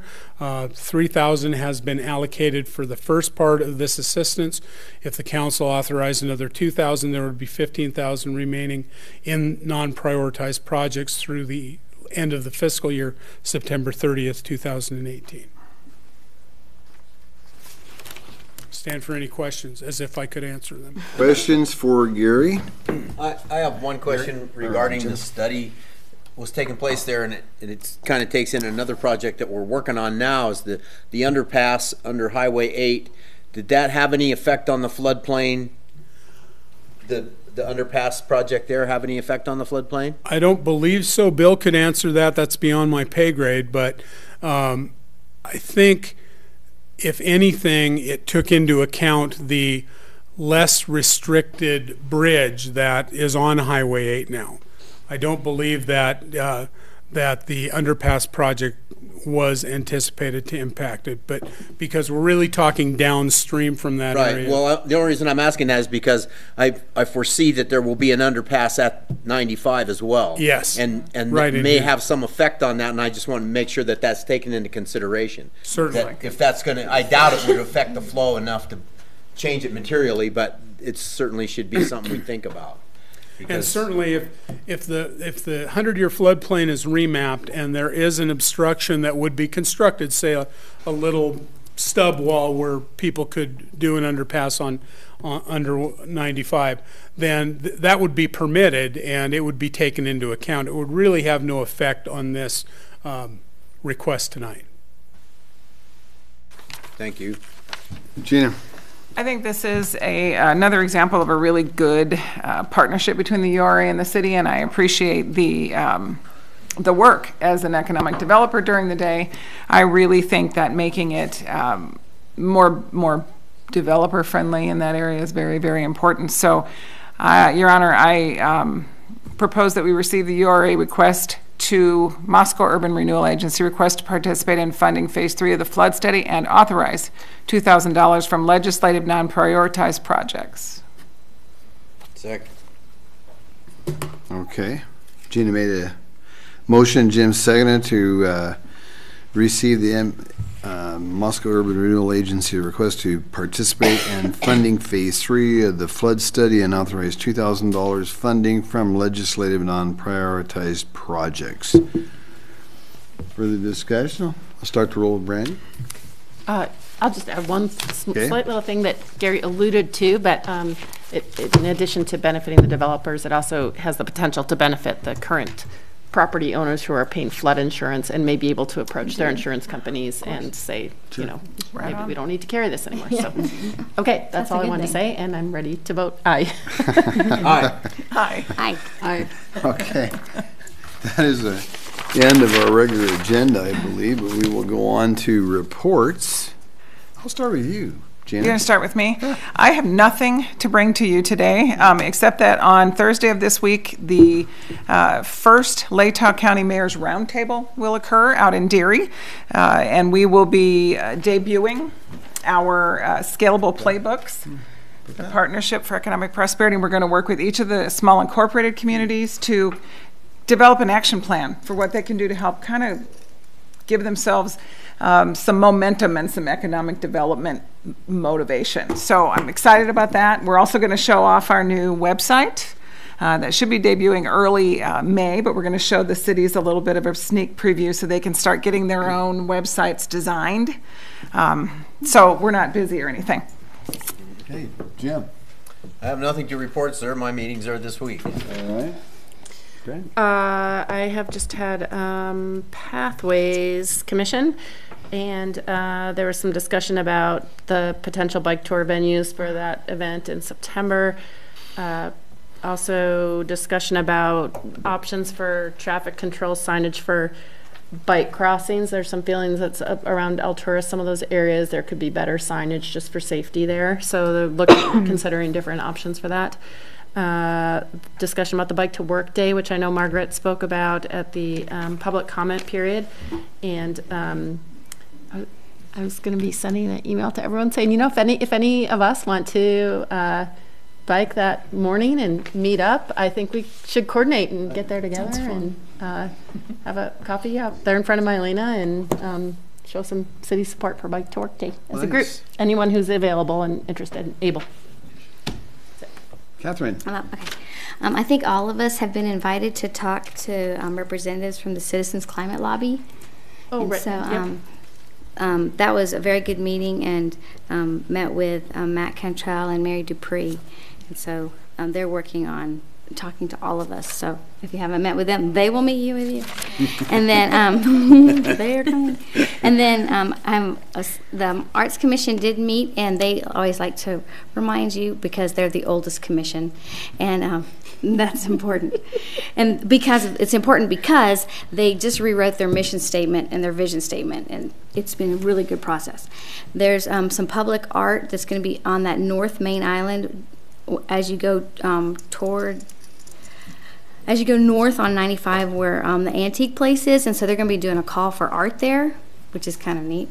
And that they're also doing a call for the poet laureate. There's a they're going to be the first to table at the farmers market June 2nd, and Art Walk's coming up on June 15th. They're doing a lot on, and they also want to remind everyone that since in 2004 was when the 1% was added to developers to make sure that they have art in their developments, and so far it's about $25,000 that's gone toward art in our community. Okay, very good. Again. I'll just reiterate what the commissioners from the Fair and Affordable Housing Commission were talking about with the housing fair. I think it's really great that they're taking a comprehensive approach, so it's not just for renters or buyers, it's really for everyone. What was the date, though? It is April 27th, and I don't know who created the Facebook event for the city, but there are conflicting times. There are? Yeah, the graphic says 12 to 6, but the event says 12 to 3. I will check that out. Thank you very much. And then at SMART, we ended up looking at 2 routes for the third route expansion and picked one, the same one the Transportation Commission picked. And one thing that we talked about is that it doesn't address that we really want to get into the core of the university better, and this route won't quite accomplish that, so that's just a further topic of discussion for how to best go about that. And that's it for me. Okay. For me, I was gone for 8 days, which was great. It was in New Orleans, and I got to suggest to you, we got nothing, no problems with floodplains in our town compared to, I was in a floodplain the whole week and saw where the levees broke and everything else. And I tell you what, folks, I'm so happy I live in Moscow, Idaho, because that was a mess. I want to thank Gina for being the acting mayor for most of the week, as well as Catherine when she came back. Do have one point, though. On May the 1st, there's a district AIC meeting here, you guys, at the Best Western. That's an all-day meeting. So if you can swing it where you're there, it's great. That's a Tuesday. We've got 3 weeks before our next council meeting, so that's why I brought that up, because that'll actually happen before our next council meeting. So, Gary, do you have anything for us? Yes, sir. We do have the city cleanup on the 20th, this Friday, from 10 to 1 o'clock. So we'd like to invite people to come downtown. It's a big event. We go down, we help supply help, brooms, that sort of thing, trying to spruce the city up for graduation and Mom's Weekend at the University of Idaho, ready for the first farmers market. Hopefully we'll get it ready to go. So that's what's happening. Mayor, you want to talk about the Town and Gown soiree a little bit? Before that, I want to brag on Catherine here, because she's bringing 22 of her kids down Friday to help clean fourth graders, which is a big deal. I thought that's pretty cool. Yeah. So yeah, I forgot about the Town and Gown soiree. We had a great time. That was last Thursday night, I guess, wasn't it? And that was a good time. Ann was there, Brandy was there, myself and Art and you and Jen, Mia and some other, well, a lot of the staff. You bet.